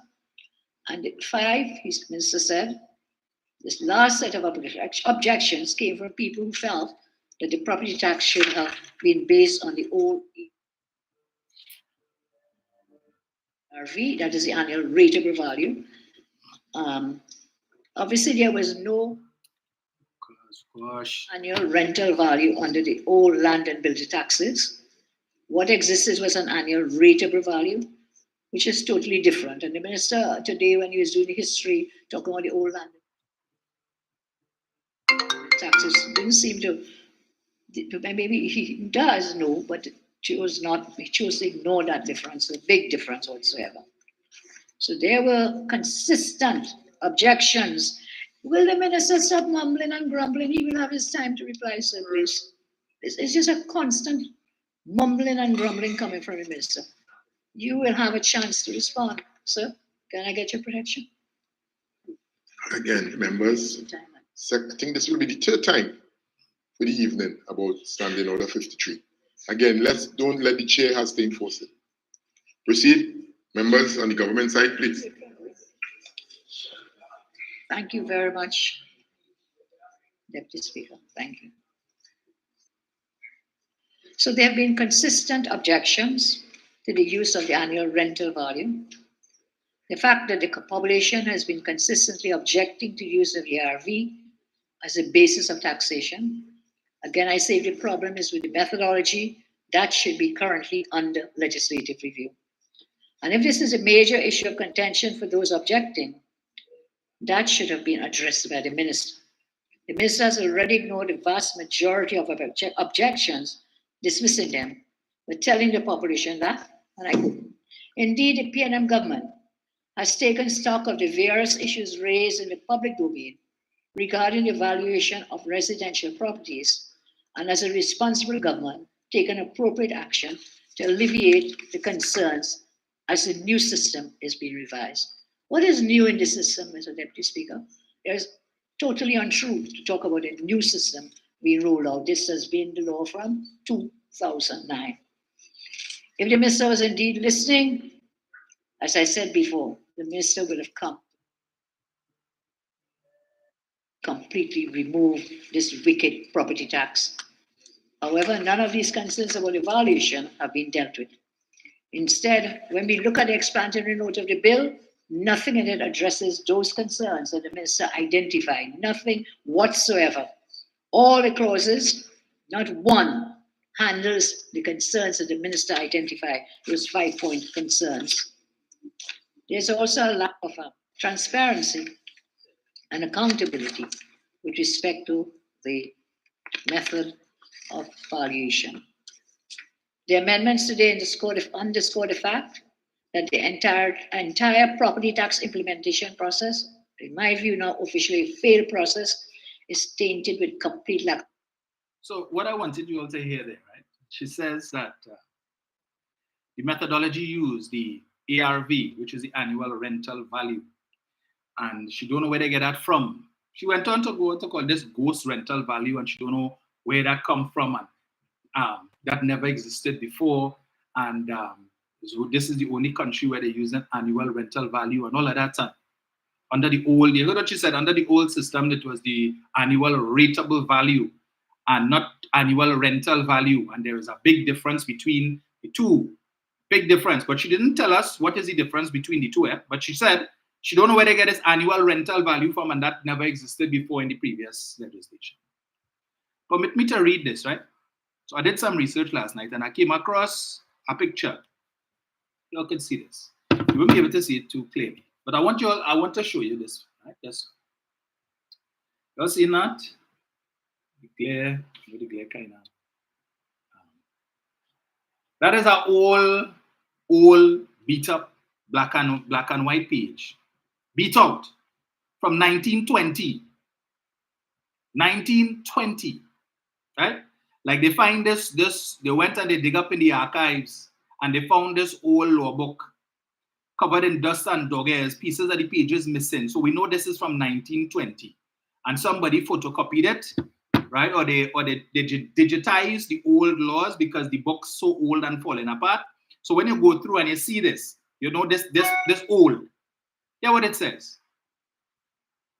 30th of April 1920. An ordinance relating to taxes on lands and buildings outside the limits of the city of Port of Spain and any borough, be it enacted by the governor of Trinidad and Tobago, we still had governor back in them days, with the advice and consent of the Legislative Council thereof as follows. The Legislative Council, this ordinance may be, just now, it's so terrible, may be cited as the Lands and Buildings Taxes Ordinance 1920. The expression annual taxable value means the gross annual rental value subject only to deductions and allowances mentioned in section 10 hereof. Let me repeat that. This is a document from 1920, right? At least 30 years before Mrs. Prasad Bisesa was born. It reads, just now, hold on, I ain't taking calls yet, give me a minute. In this ordinance, unless the context otherwise requires, the expression annual taxable value means the gross annual rental value subject only to the deductions and allowances mentioned in section 10 hereof. The expression tax includes any annual tax assessed under this ordinance. Since 1920, they use an annual rental value as evidenced in this document here, that older than Prasad Bisesa, older than Dr. Rowley, older than every member of parliament today. But she come in the parliament on Monday to tell you she don't know where they get this annual rental value from. And the government make up that. And under the old law, they used to use the annual rateable value. Well, I looked at the 1920, the amendment in 1945, 1950, 1960, and nowhere could I find anything that says annual rateable value. According to Prasad Bisesa, who told you in the parliament, annual rateable value and the annual rental value is two different things. Vast difference. Well, of course. And she says there's a vast difference. Did you know what's the difference? One is fact and one is fiction. That's the vast difference. She make up something and come and telling us she don't know where to get that from. And the old law never used to use no annual rental value. But since 1920, they're talking about annual rental value. She don't know where the government get that from. And she's a big lawyer. They have the best of lawyers in the UNC. That's what it is tell us. But none of them, Saddam couldn't tell her, where you get that from? Which law you read that in? Because the 1920 Act, 30th of April 1920, defines the annual taxable value, not rateable value. You know where she get that from? As the gross annual rental value. I should have been in that parliament. You see, these are the little things that members opposite on the government side need to pick up and call out Prasad Bisesa on her foolishness. Because she made an issue of that, you know. She don't know whether did she, on several occasions she referenced, she said the methodology that they are using, this annual rental value that never existed in the previous legislation, and this ghost annual rental value, and she don't know how they arrive at that and where they get that from. Madam, it is in the old legislation, the same land and building tax that you say you want to bring back. The same land and building tax that you want to bring back since 1920, there, 104 years ago, madam. At least, madam. Somebody tell Kamala that for me, please. You see her supporters who listening? You see how all your leader is embarrassed, but say thank God that members of the government didn't pick up on it to call her out on her nonsense. I will read one more thing before, and I'll have to continue this conversation on Sunday because I'm out of time. But let me just read this one last thing here. This is an article dated July 14th, 2012. Entitled, this is a Guardian Express. Citizens eager to pay property tax. The population wants to pay land and building taxes and are demanding that they be allowed to and are ashamed that they cannot, Housing Minister Dr. Rudal Munilal said. But not a tax regime like that proposed by the People's National Movement's Property Tax Act of 2009. Segments of the population are very eager to pay the land and building taxes at all strata, whether they're rich, poor, in between. He is saying, at all strata, segments of the population are very eager to pay the land and building taxes. The commitment was to axe the property tax, not to abolish land and building taxes. So the population itself is very eager to pay taxes for land and building. They're eager to pay taxes, but today they're telling you get rid of the tax altogether. Right. In fact, there are some people in the upper echelons of society, in some of the more bourgeois areas, who are almost ashamed that they are not paying land and building tax. So people are demanding that we bring back land and building taxes, but not the oppressive one like the PNM. In a telephone interview yesterday, Munilal told the Express that even though the People's Partnership had campaigned on the Axe the Tax platform, the axing referred to the former Patrick Manning administration's 2009 Act, which Munilal said the partnership was vehemently against. We did promise that we would revise the land and building taxes regime, so after 2 years, it is possible to look at the current model and not the PNM model to see what we can do. Yesterday, the Sunday Express reported Finance Minister Larry Hawaii admitting that the country was losing revenue because property taxes were not being collected. He said he would review the tax to consider how to make it more efficient, effective, and equitable. Munilal, who is also government chief whip in the House of Representatives, acknowledged that the business and individuals had not been paying land and building taxes because of ongoing debates over the matter. Minister Hawaii is determined to bring some conclusion and look at a land and building tax regime, but certainly not a property tax regime. So if you call it land and building tax, it's okay, but if you call it property tax, is a problem. So land and building is not property. All right, no problem. The partnership second largest, there was a, let's see, boy. You know the COP took a particular position on it, but to me, all right, forget it. We will talk that on Sunday. Right. So Monilal telling us in 2012, citizens eager to pay property tax. Eager to pay the property tax. $300 to $350 million a year lost. But they ain't gonna tell you, they keep talking, they go bring back land and the old land and building tax. Whereas I told you all before, the rate is 7.5% once the value of your land is more than $24. Once your land value more than $24, the rate of tax is 7.5% on the annual rental value, as defined in 1920. The Keith Rowley administration was proposing 3%. Now they bring it down to 2% on the annual rental value. But they want to bring back the old land and building tax. So you could pay 7.5% on the annual rental value. Mind you, property values have gone up. And Larry Hawaii spoke about, and he told us in something I read earlier, that they had updated the values, right, of the valuation of lands and property. So 7.5%, because remember under them less is more. So 2% is more than 7.5.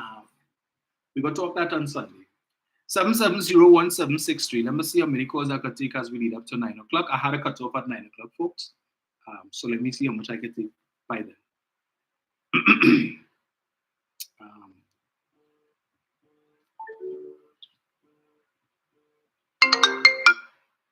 Give me 1 second, Johnny. Let me just connect this thing here.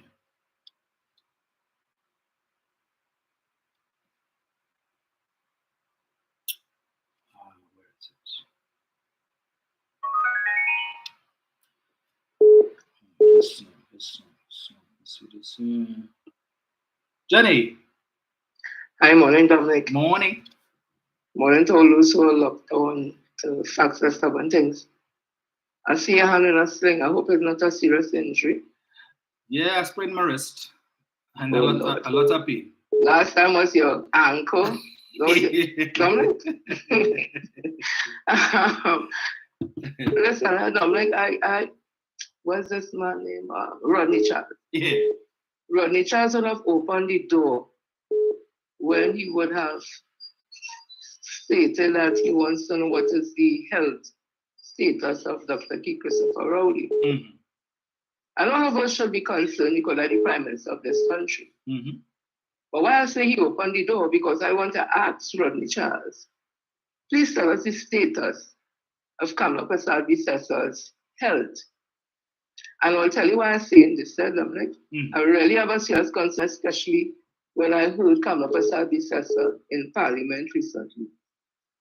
Now we have information that suggests that Kamla is a drunk and a chain smoker.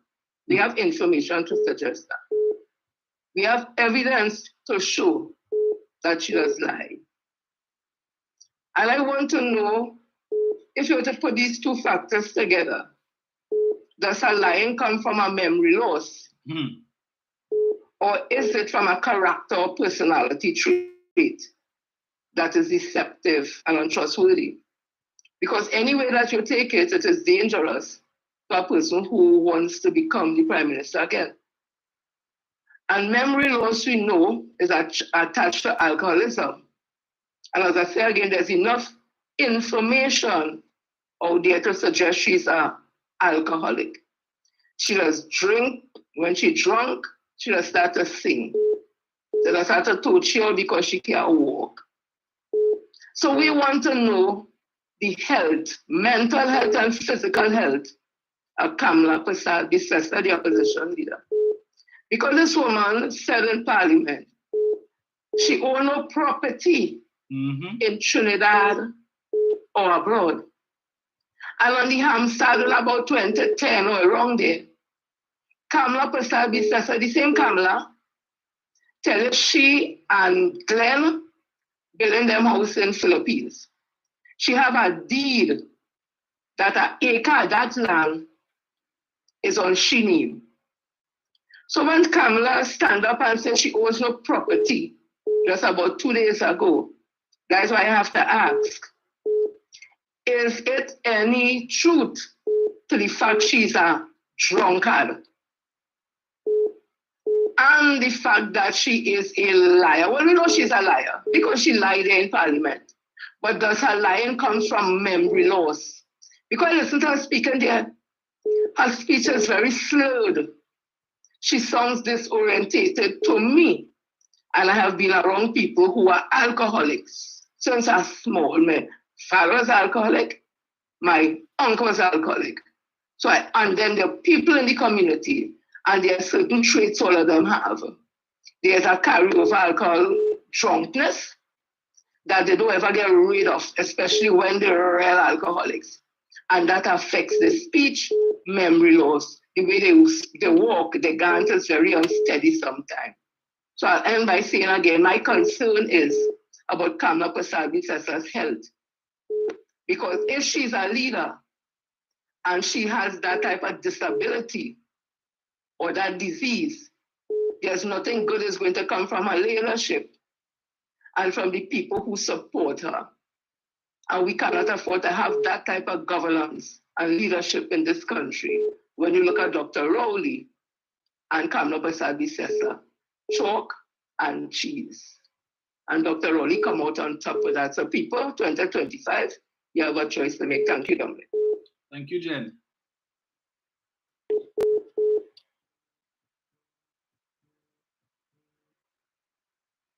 Hello, good morning. Dominic, Yes, sir. Morning. what's going on? All is well. Hey, look here, boy. Uh-huh. Hey, Dominic, Yes, sir. you know I just called Dr. Rowley and the former Prime Minister, Mr. and Mrs. Jones, Uh-huh. because they got a good thing going on, Dominic. Oh, Lord. They got a good thing going on, Dominic. Dominic, Yes, sir. she put a health center in Carenage in the area Dr. Rowley represents. PNM came in power. He put a school in Siparia in the area she represents. Dr. Rowley made Diego Martin a borough. He makes Siparia a borough. He wouldn't leave the woman alone. The UNC get rid of things Mr. Manning left there. Dr. Rowley come at the end of the Iguana Hill and get rid of CNMG for them. Because you know CNMG was Mr. Manning. And the kind of things he say about Mr. Manning. Dominic, Mr. and Mrs. Jones, they got a good thing going on. Oh, Lord. Dominic, I will leave it here. Leave it there. Oh, Lord, this man is something else. Oh, gosh.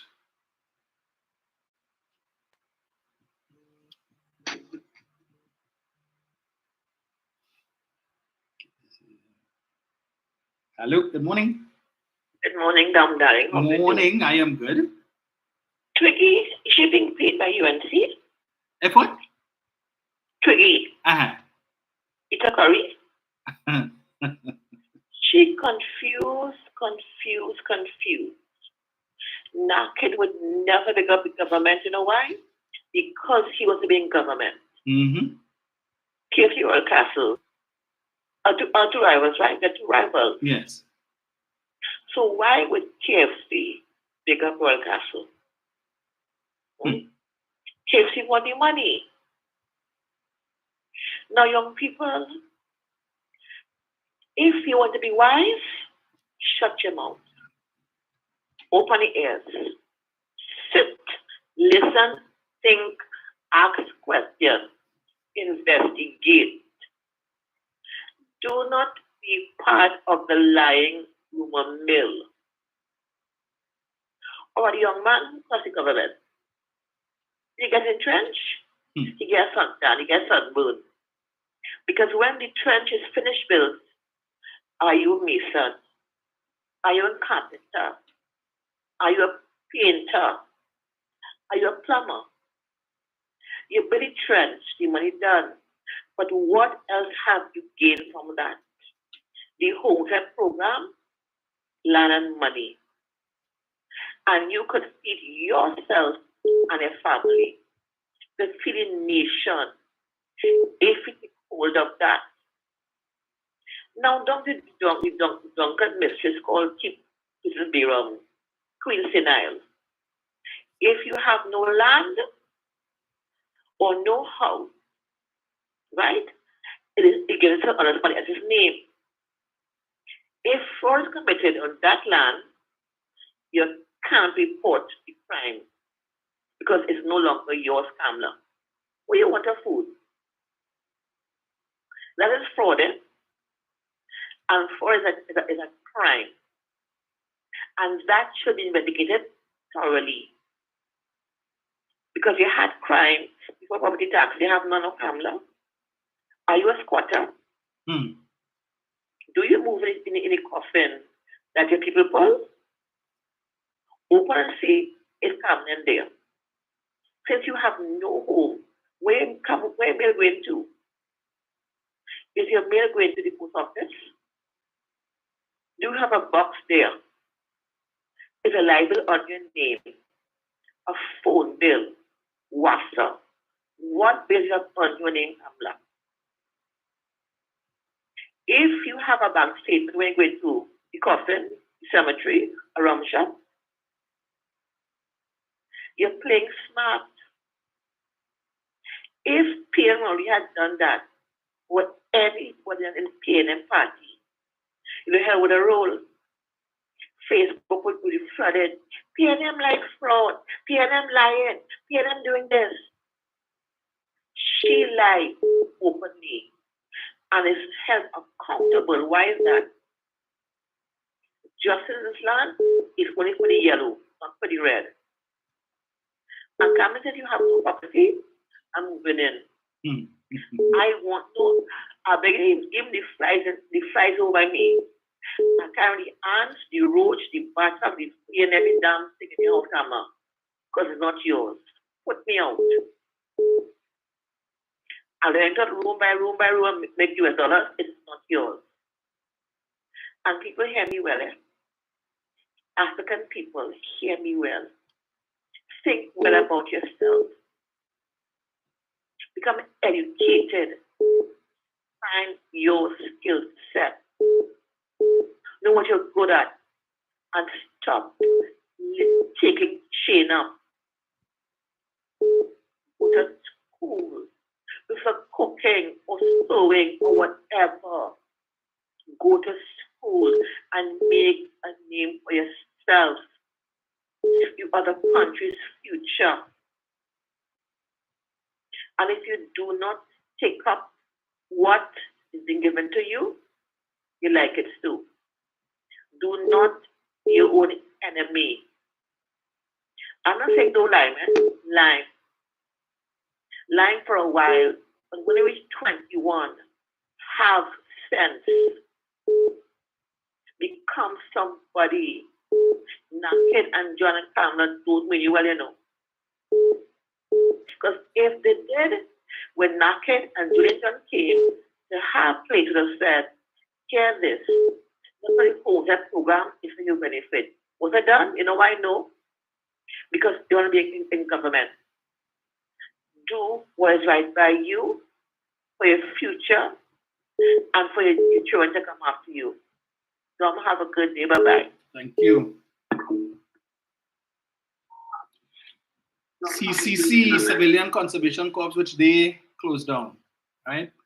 The youth camps and over 1,600 young people have graduated from CCC in the last 12 months. That's all we have for the youth. It's a big trench. Brian, morning. Morning, Dominic. Morning, sir. Dominic, when I was on your I think it was your Sunday show, I had told you that the chairman of the Kuma Tamaki Talparo Regional Corporation was angry that the property tax. Yeah, the rate was reduced. Land and building, I couldn't remember property. Yeah. The property tax is going to be reduced. Yes. From 3% to 2%. I also told you that he indicated that he is going to lose a lot of income from that, and that would derail the plans that he had with the corporation. Yes. the areas in his corporation. From $41 million to $28 million. He is going to lose that $18 million. Well, in the parliament, that was brought up by the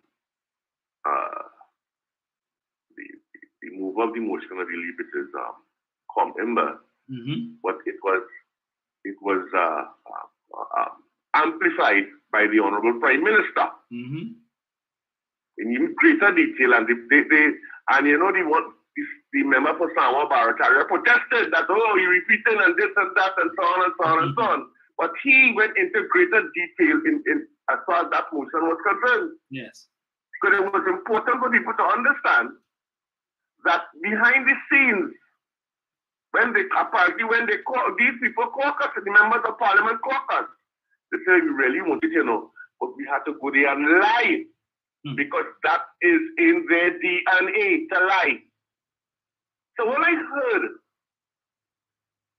after the Honorable Prime Minister had spoken and indicated what Ryan Rampersad had said, the chairman of the Cuba Talparo Regional Corporation, had indicated, Rudal Munila got up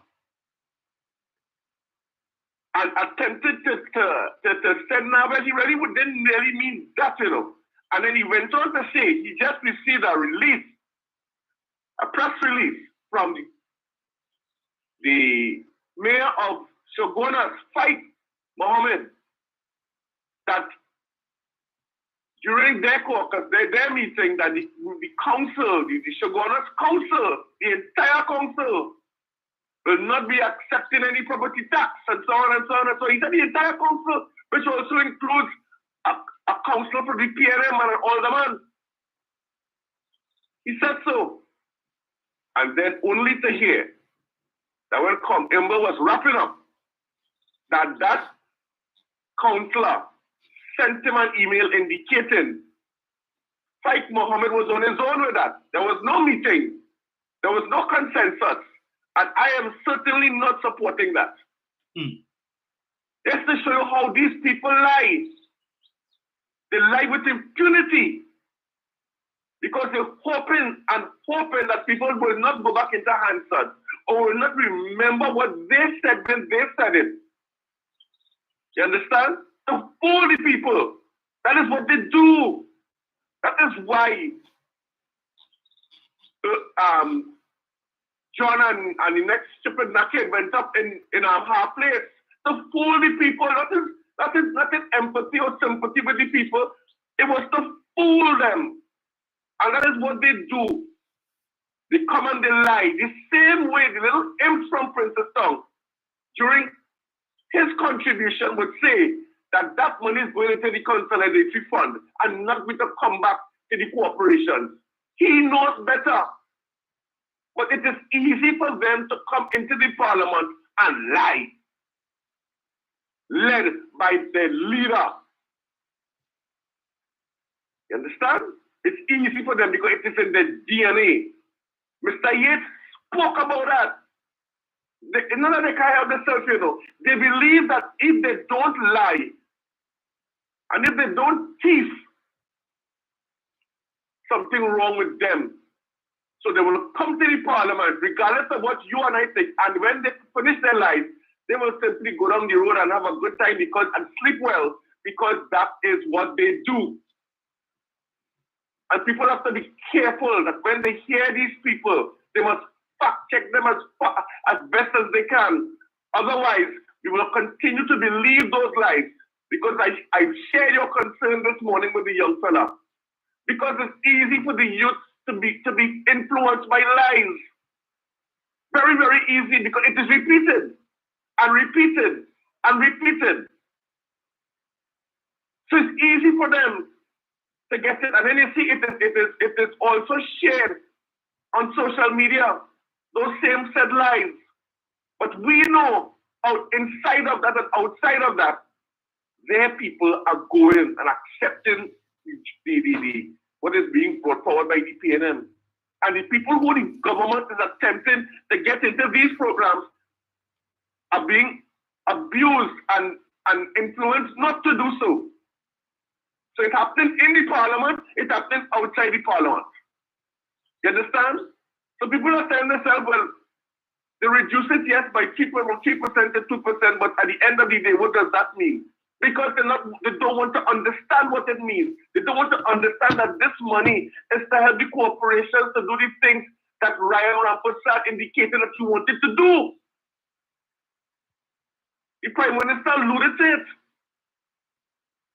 And I am happy that the Honorable Prime Minister said, if even we have to lose the election, we are going to implement this and we are going forward with it, regardless of what they say. Because it's small money, Dominic. And people are, they showed, Munila showed us here a copy of one Steve Khan from Pankolin. I know Steve Khan. Steve Khan is for Petrotrin. And they're very, very well. He was an operator. But he and all is being misled as well. Because he has not done, his real payment will be $215 a month. I know the house because I have been in this house. It's an old house, right? He's been there since he was born. But the point of the matter is, he said he's going to have to pay $8,000 a month. Really, that is not true. Because the full figure is $96,000. But when you take away the 10%, and then you come down to it will be less than $250 now because it's gone from 3% to 2%. So therefore, he'll pay even less. But Munila is holding that up as if that is something wrong and that the calculation was not done properly. And people are going about saying, well, they miscalculated.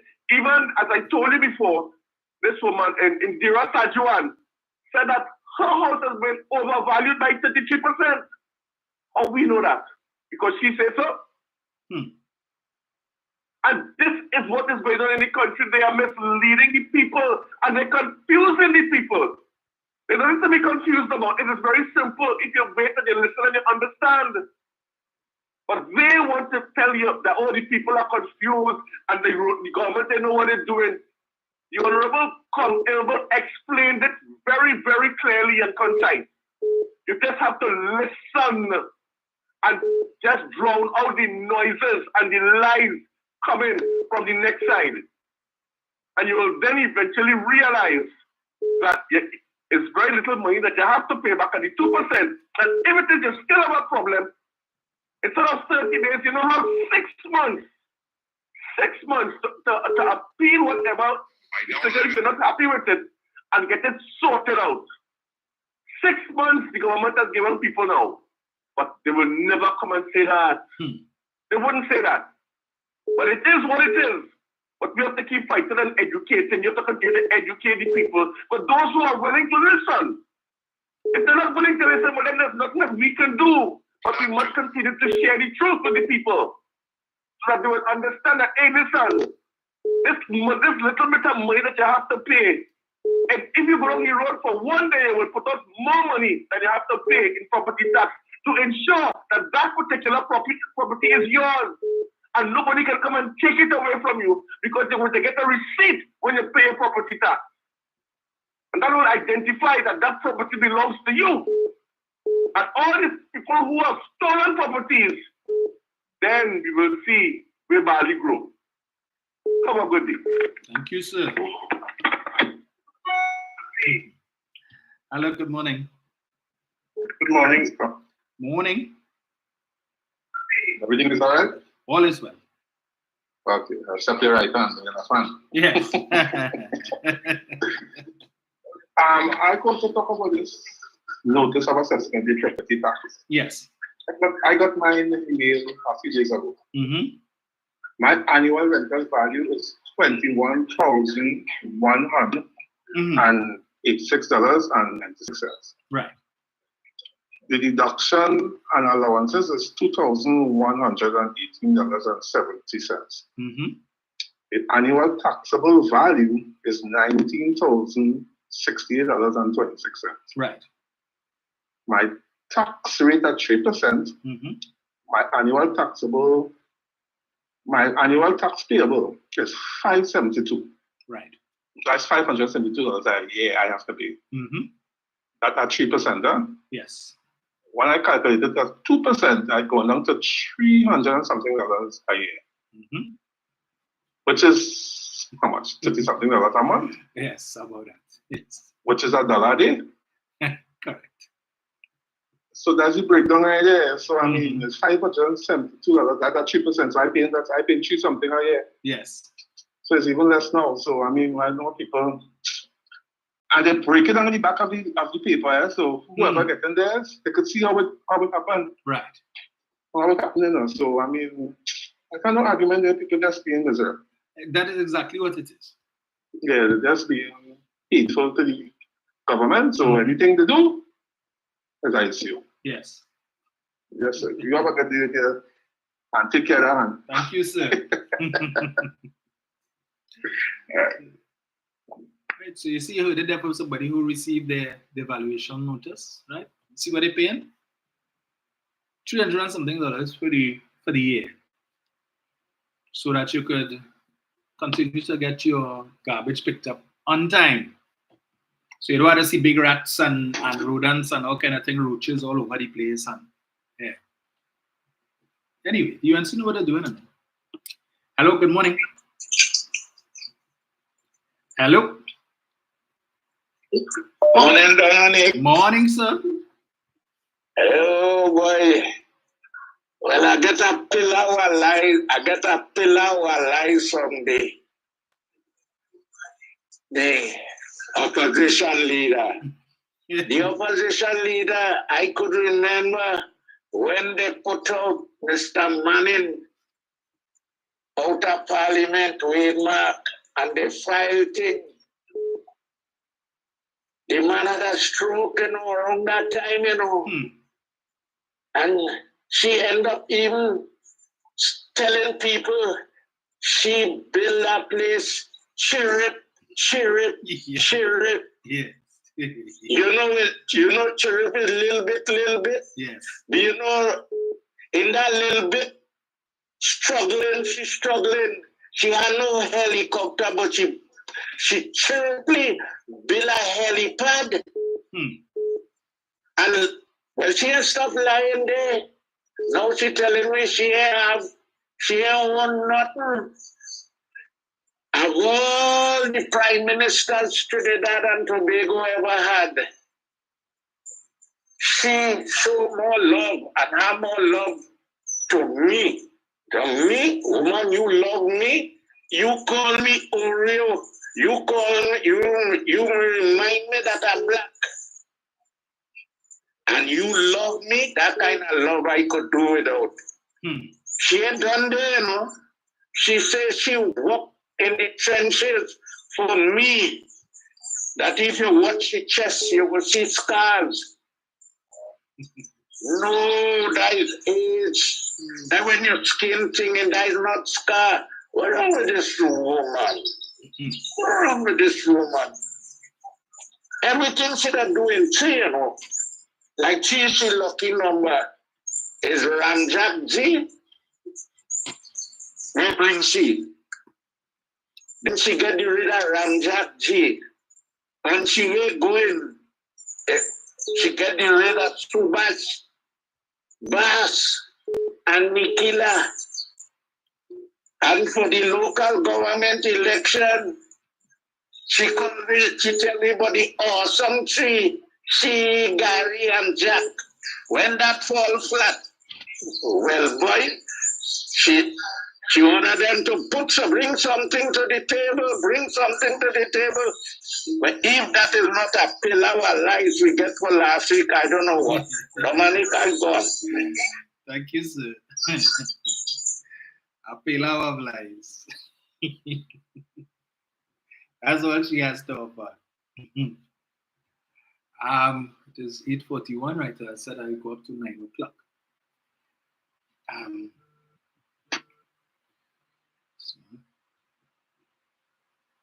Eric, give me 1 second. Let me just respond to something I'm seeing here on YouTube by Winston Bachelot. It says under the UNC we had 12 billion US Forex. Now under the PNM we have 5.8 where the money gone. Winston, let me tell you something. If I tell you, read the UNC manifesto. All right? It's called the National Economic Transformation Plan, the UNC's National Economic Transformation Plan. You want to know where the money gone? Let me tell you where the money gone. Since we seem to have an appetite for everything foreign in Trinidad, right? Let me tell you that this administration took a decision that they would defend the foreign exchange rate, that they would allow the exchange rate to slide to 6.7, 6.8 at best. And thereafter, they would intervene and defend the foreign exchange rate using the country's foreign reserves. You know how they do that? Demand and supply. When demand outstrips supply, price goes up. So if you have more demand for foreign exchange than you have supply, if you do not intervene and try and support supply, the price will go up, meaning US dollars will become more expensive against TT dollars. So this administration has been using the country's foreign reserves to provide supply to the commercial banks so that the exchange rate could remain around 6.79, 6.779 thereabouts. The UNC has indicated in their manifesto that if they come into power, they will not do that because that is called a managed or a dirty float. What they will do, leave the foreign exchange reserves as is, continue to build it, and they will allow the country's foreign exchange rate to slide further, meaning US dollars will become more expensive, Winston. Now, if you would like Dr. Rowley and the PNM to preserve the country's foreign reserves, as you seem to be hinting there, and do what the UNC wants to do, they can easily do that. Tell central banks, stop selling foreign exchange to the commercial banks, leave the country's foreign reserves as is. We want to build it back up. And as a result of that, allow the price of the US to escalate above that of the TT dollar. Which means that when foreign exports come in, because as I said before, you are like everything foreign, is more money you would need to purchase US dollars, which means everything that you're importing, the price of that is going to go up.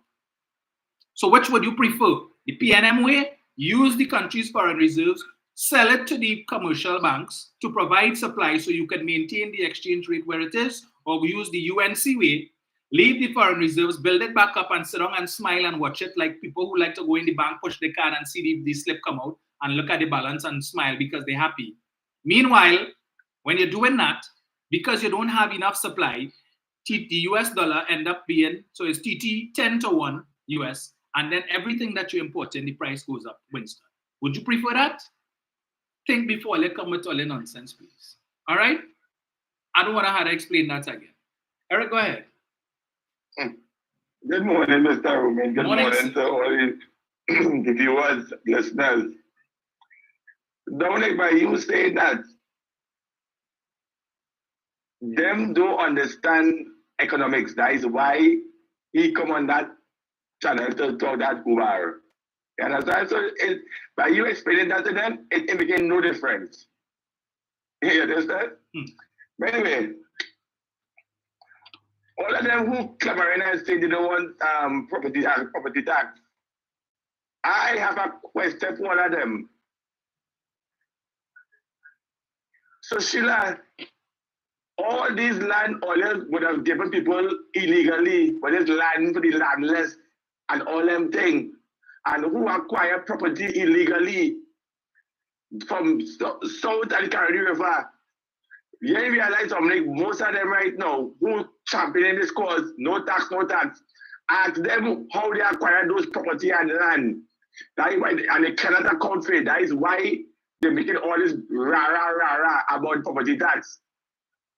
The last time when I had the last program, Dominic, I told you that my yearly property tax going to be $486, right?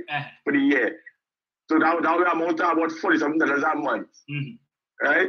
So even if they drop it down to 2%, it comes like just to the last call I said before this 1 year that you'll be paying about $30-something a month. So that comes like $1 a day. So you just tell me in this country that people don't want to live through property tax, but they want to enjoy every commodities in this country. Really? How do you expect to enjoy these commodities in the country if you don't pay tax? You know, the Prime Minister, if the government would have left subsidy of all things in this country, the airport, the airport, the flights, the taxi service, the Freight to Tobago, PTSC, TNTech, WASA, all these things. People can't live in this country. People don't understand the reality, what is really going on in this country. All the foolish talk about property tax and other pay property tax. You understand? It have certain former ministers and members of parliament in this country that live here on a month-to-month basis and fly out Trinidad and Tobago and pay the property tax in Miami and in Holland and these places, because you know if they ain't paid, the state in this country is going to repossess it. But you're coming in Trinidad and Tobago and telling the population in this country that don't pay tax because the government is wicked, evil, and bad. So you can pay $1 a day, $35 a month, $300 and something dollars, close to $40 a year in property tax. But when they're finding money, right, year after year for Carnival to pay $5,000, $7,000 to play mass, to wine for 2 days in the road, and then after that, you're wondering what happened after that. All the top people talking now, oh, people suffering, people catching the tail, this, that, and the other. Right? Carnival was last month. People ram, the crowd, the festival ram out. People are suffering back then, but they're suffering now because Carnival done. We just complain when it's convenient to us. You understand? And I think it's high time that people should stop listening to the opposition because they have no relevance in this country whatsoever. All of them who refuse to pay property tax, all of them have property and land illegally from the Separia bad coming right down. Right now, she cannot account for that policy down the south. You understand? We want to bring all the state receipts to bring all the receipts to the Security Commission. And let me decide, say, hey, well, yes, I was working X amount of years with my husband or my wife, and we were able to pull our money together to build this mansion we have down the south. Right? You cannot account for that right now. That is why the day when deceased Manning would have brought in the billboard to show you what was done. Or just shut them down, because you know why? Or there are a lot of things to answer for. This wood and Munilal, this Oropuch pussycat from down south, right? That house you have in Gulfview, after 9 years, you can't live in it. They were the $749 million gone. You understand? Dave Stanku of a big mansion down in south as well. You see, these people, Dominic, all of them who want to come on and say, I want to pay the property tax and this 2% and this thing and this. All of them cannot account for all the properties they acquired illegally in this country. And the supporters and the followers and activists echoing the same sentiment because they would have been beneficiaries under the Separia bad period 2010 to 2015 who got things illegally under them. You understand? So that's why they go talk that talk. Right? I willing to pay my property tax because I want what's best of my country of Trinidad and Tobago. And who don't like it, that is them. Yeah, so I know right-thinking citizens in this country, Dominic, right, want to pay the property tax because they know without paying tax in our country, we wouldn't be able to enjoy the commodities that we have enjoying over the years. You understand? So the UNC-led opposition by the Separia, but right, want to make a certain thing like property tax an issue, right? An issue because you know why? The government wicked, rowdy, wicked. But mind you, Dominic, God forbid if them go back into office, that is the first thing they will implement. That's the first thing they will implement. So right now, this Separia bad playing smart with foolishness. Right? She pretending that she for the poor people, but they are not for the poor people. Then I remember what she said, it's party before country. So the hell was country if my party and people in my party and people who look like me and support me, I will support them and get them what they want. You understand? But Dominic, we all know that Kamala not fit to be Prime Minister. come 2025. They're using her as a window dressing, just what they did in 2010. Yeah, understand? As soon as they assume office, they're going to sideline Kamala and they will do what they did in 2010. But this time it will be far worse than 2010. So I have a calling for my people of Trinidad and Tobago, especially the East West Corridor, who want to lap up this gubar with the UNC saying, oh, the government and Rowdy came with all the was suffering. You understand? Sit down for a moment. Think. Understand the reality of what is going on in this country. You understand? God forbid if Dr. Rowdy is not Prime Minister or the PNM or to lose the election. You think the UNC going to endorse the East West Corridor? No. You understand? They will do just what they did. Remember, Dominic, when they would have won 2010, the only seat that PNM won in the East West Corridor was Aruka Moloney. And they stifled that constituency for funds, everything that area. You understand? They ain't get nothing to Aruka Moloney. So all you want to relive that hardship from 2010, 2015, again in 2025. Well, let's sit down and understand the UNC is not about this country. They're about themselves, self-serving and self-gratifying. People who look like them and define themselves. You understand? Everybody's being said, people, right-taking citizens, stay focused and let us watch these people with a long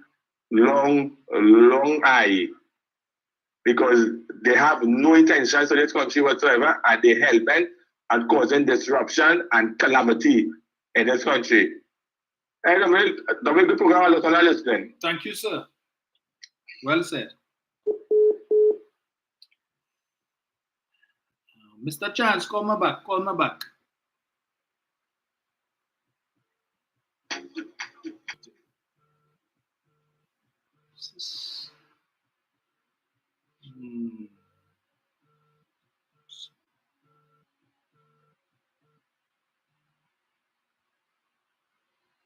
Good morning. Hello, morning. Hey, Dominic. Yes, sir. How are you? I am good, man. Well, Eric, you put on my mouth. Just last month, people were spending $3,000, $5,000 on fire fit, water fit, all kind of fit. And now they're making a big scene with property tax. That makes sense to you, Dominic? The year before, supermarkets were packed out. They buy the latest expensive rum, Grey Goose. And they're making a fuss with property tax. That making a lot of sense to you, Dominic? Well, let's go back to the October Carnival in Tobago. People finding money to go and vacation in Tobago. They find the money though. And they complain about property tax. That makes sense to you, Dominic? I try to understand the logic with Trinidadians, you know. Right? But I will not see how they will operate April, because I heard certain cable companies going to jack up the prices. Yes. So I want to see how Trinidad are going to deal with that. They will find the money though. Right? Yes. And I still try to understand the logic. These people in them who know offering themselves as candidates for the UNC, right? Yes. Even from the 2020 general election. You hear somebody who is accused of human trafficking, and people in the notion about decided to give that man the votes. Right? They know very fully well who that is, and people still give that individual that vote. What is logic in that, Dominic? You could tell me the mindset. What will make people vote for somebody who you know have an ill reputation, and you give that individual your vote, knowing what that person is involved in? You have another individual now who is an exhibitionist, picture posted. You know who the person is, and yet people voted overwhelmingly for that individual. Another individual with a so-called alternative lifestyle.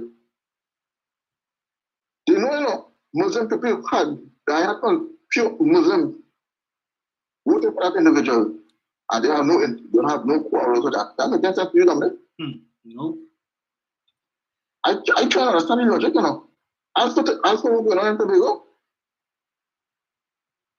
they voted a person with a rape charge.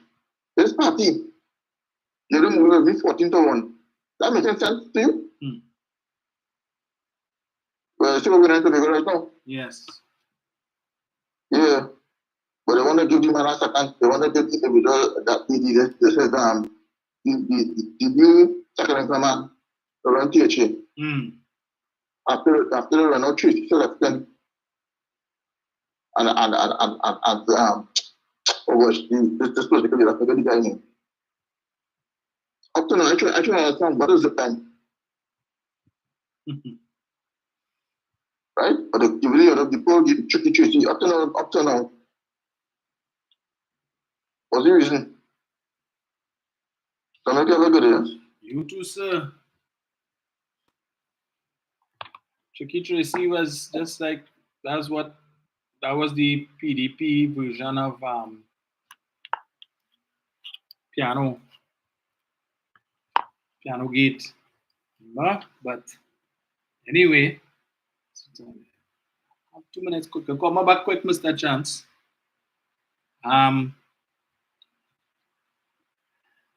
It's not me. I don't have the time this morning to deal with Winston and his. Winston, do you have problems? You have problems getting US? You need US dollars, Winston? When I travel, I don't have any problems. So you're saying that the small man ain't getting the US. What the small man need the US for, Winston? You realize that the majority of US is spent, that the small man spending on his credit card, because the banks want to give everybody and their dog a credit card these days. And everybody buying stuff online and bringing it here. Why do you think there has been a proliferation of all of these different, what do you call it, all these skybox businesses opening up all over the place now? Because people are ordering stuff online with credit card and bringing it in. Amazon booming, Chinese love to spend. Why do you feel these things are being paid for? What currency, Winston? I'm going to take this last call here. Hello, good morning. Dominic, yes, sir. Good morning to you. Morning. Yeah, good morning to you. I have a question.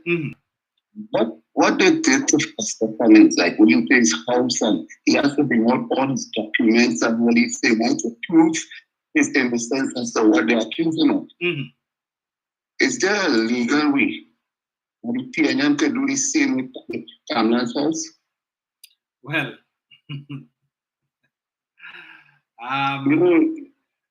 as long as it is in the limit of the law, yes. Not law breaking, because it seems like they got away with what they did to Pastor Cummins, right? So is there a way that they can bring to the public the truth about that house? Yes. Well, you see, that's the thing. Other than the Integrity Commission, unless they have grounds to raise a concern with the Integrity Commission, there really isn't anything else they could do. Oh, because I'm saying it that what they did to that man, it wasn't right. However, prove that he's a legit, right? Yes. What my down there, I mess with all you people in. But as much as I could say, I think about everything, and I'll bring it forward on it. All right. Thanks for allowing me. Most welcome.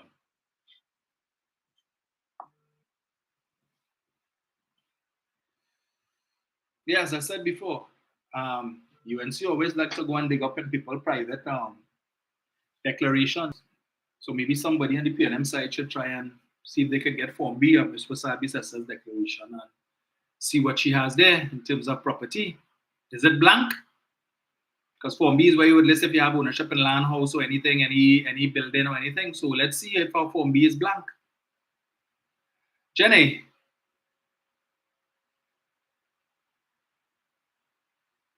fixing property tax, not and we will see that. Although because the president of the South Financial one, $10 million fund. Yes. They were going to bring it forward 2017 had they gotten back in office. Yes. So the Minister of Finance, remember, is basically using the threshold, well, the deadline or the time frame they would have used, right? Yes. I'm just wondering because I'm trying to understand where's the aversion to pay your property tax when it's something you have been doing for years. Yes, the method may have been probably different and the amounts would have been different because back then properties were valued much less. They bought properties much less, but we paid it anyhow. Yes. So I'm wondering, is it because people would have acquired properties that they can't account for? Because remember, there's something called declare your wealth or account for your wealth or something like that. So I wonder if that may be having an impact because there's some allegations out there. I don't know that a certain member of parliament, a high-ranking UNC official, has a home down in Bokor land. But it is alleged to be brother name. You can remember Kamala saying in parliament day when she was saying she don't own no property. Is she family and it's of this family name and that family name. So I don't know, this high-ranking official at UNC, they're saying it's alleged she have a property in Bokor land from Bella. And it's a brother name I don't know too. I'm also hearing that last election when people was walking around, that right at the opposite of Bokor land, and like say you're there, that is alleged that Steve for me, they'll have a big house there too, because he used to be down there. No, it has nobody there. Then I also hear it is alleged in Kokio village or Kokio village, whatever me and all the people name and everything else. That one is value who it is alleged. Build a house down there too. And nobody in it. So I'm wondering, and then you're hearing who did buy land here and all that. That is the aversion that may be happening. Because property tax, you have to declare your property, you have to show your deed and all that. So I don't know. Because I'm telling me I live in an area, I live in the Eastern Corridor. So I say alleged because I don't know how true it is. But like these people build property all over Toronto, and maybe they don't have deed fit, I don't know. Or maybe now they don't have that conflict based on the ministerial salary. How they come into that in the last 5 years, 4 months, and 14 days to build these kind of things if the allegations are true. So I just wanted to ask a question because me and my papa, I ready, willing, able to pay me property tax. Yeah? Yes. I don't know about them. Go on, have a blessing. Thank you, Jen. So this will definitely be the final call here because I was supposed to come off since 9 o'clock. Hello? Hello? Yes, sir. Yeah. Is that something I didn't talk about Dominic before you go? I was on Facebook this morning, after 1, 2 this morning, and I saw a post that's circulating on Facebook, right? And it coming from Breadfruit Brave Boy. You understand? Stating that how Dr. Rowley have property in the United States. You have a house, you have land, you have this, is one of them states in America. Yes, and you know, mind you, that's sharing within the UNC arena.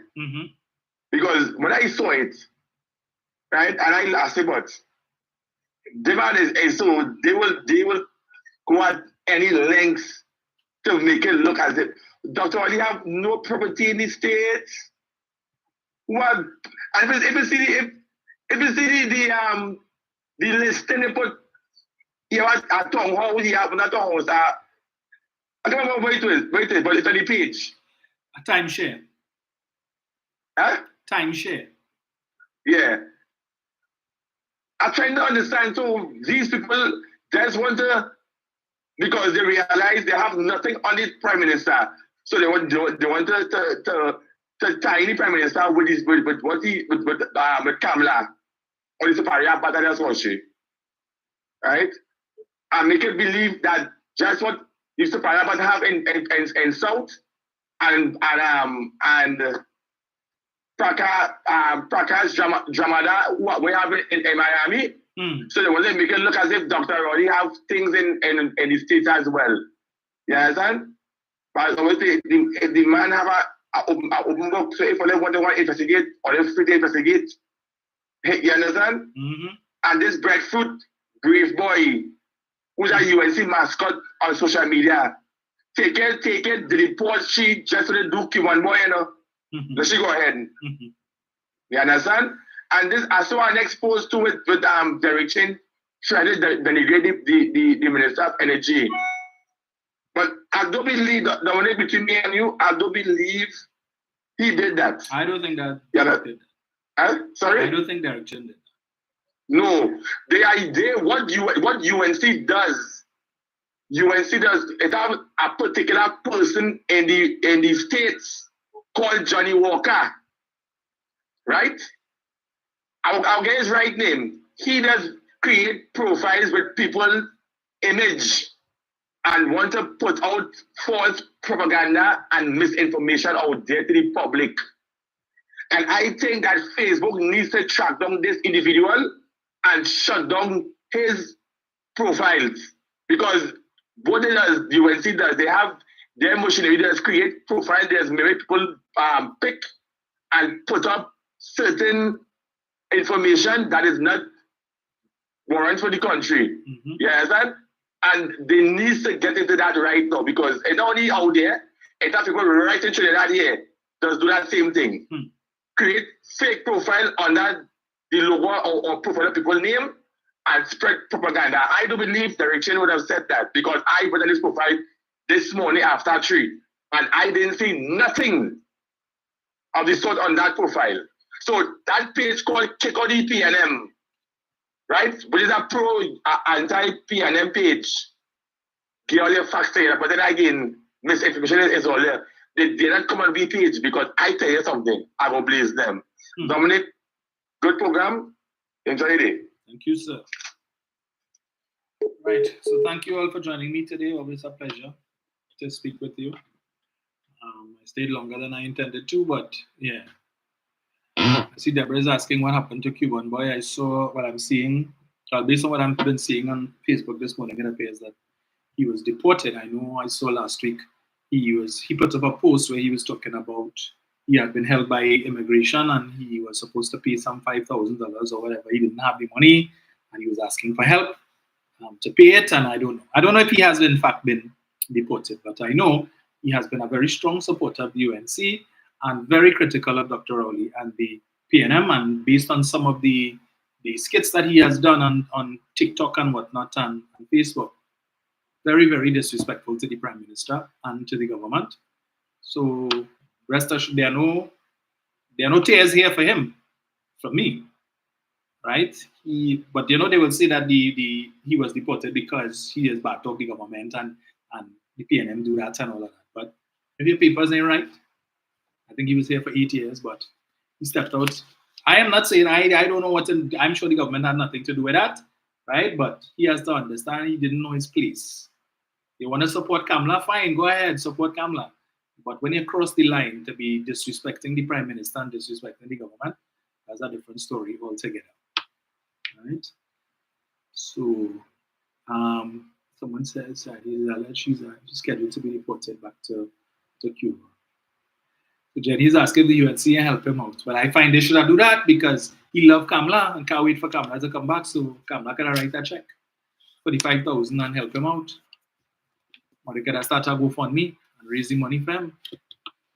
Well, I guess he knows now. Somebody says Marcia Brayboy is next match. She should have won a long time ago. She's the next one. Propagandist extraordinaire. Joysten says, true, disrespectful bunch of losers. Yes, he was very disrespectful to the Prime Minister. Very, very disrespectful. For those of you who don't know who he is, I never found any of his skits to be funny. But yeah, always had a lot to say about the government and Dr. Rowley. Should I ask them to help you with the $5,000? All of a sudden, they're going to use him as they're whipping post for the PNM now. Right? The PNM this and this government and the government do that. Well, all right. Even if that's the case, he put himself in that. Right? You're not from here. If you know that you were here illegally, hush your mouth. I think he was in some concert. They had one of those comedy concerts they had recently, and the police would have apprehended him while he was performing, based on what he said. Took him down to wherever, and they charged him $5,000, and he was trying to raise money, saying he have some money, but he don't have the $5,000. Well, so I business. Folks, we will chat again on Sunday. We need to discuss this issue further with respect to the two debates. I'll play some clips for you from those debates in particular, for those of you who may not have looked at it. The contribution of the Minister of Public Utilities, some of the statements that were made by the member for Princestown, Rudal Munilal, and others. And of course, the misleader of the opposition. I think tomorrow is Private Members' Day, so they're supposed to be bringing some motion or whatever to come and back off the government again, but we'll see how that goes. Best of luck to all of the young ones who are sitting SEA exam today, regardless of the outcome. Don't worry, it's not about the school, right? You could just do your best, put your best foot forward, and this thing about prestige school and whatnot and what have you. School, you go there, whatever you do, the best that you could do. You know what it is that you want to do. Give up your best, and you will have the results will be of the best, right? So don't let nobody pressure you into thinking you had a pass for QRC and CIC and Fatima and Hillview and all of these schools. If that is not for you, then it's not for you. So, and I have an issue with parents who try to force their kids to go to these schools, knowing full well that the child doesn't have the academic capability, and then they end up, worse off. So, best of luck to all of them, and we look forward to seeing the results. And parents, when the results come out, even if it is that is not what you wanted, go embarrass the children. Some are like, my son passed for this and my daughter passed for that. I just remember, when they publish it in the newspaper, people could see. All right, so don't put yourself and don't put the child in that situation.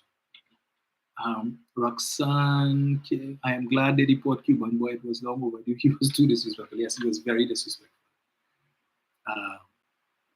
So, folks, enjoy your day. Maybe a productive one, and we will chat again on Sunday morning, God's willing. Yeah, that's it for me today. So 29 Super C is asking what is the latest on the case EMBD and Dr. Munilal. I think somebody sent me something stating that Munilal may have gone to court yesterday. I will look into that because the media for some reason doesn't see the need to report on that. Partly that is not news. Let me look into it and we will chat on Sunday. Sunday, when Stan Bachelor wants to know what time Sunday, when you're not familiar, I'm on every Sunday at 11. So. Every Sunday at 11. So I guess you're going to come back on Sunday to make Kuchura and back again. All right. Don't worry. Folks, have a good day.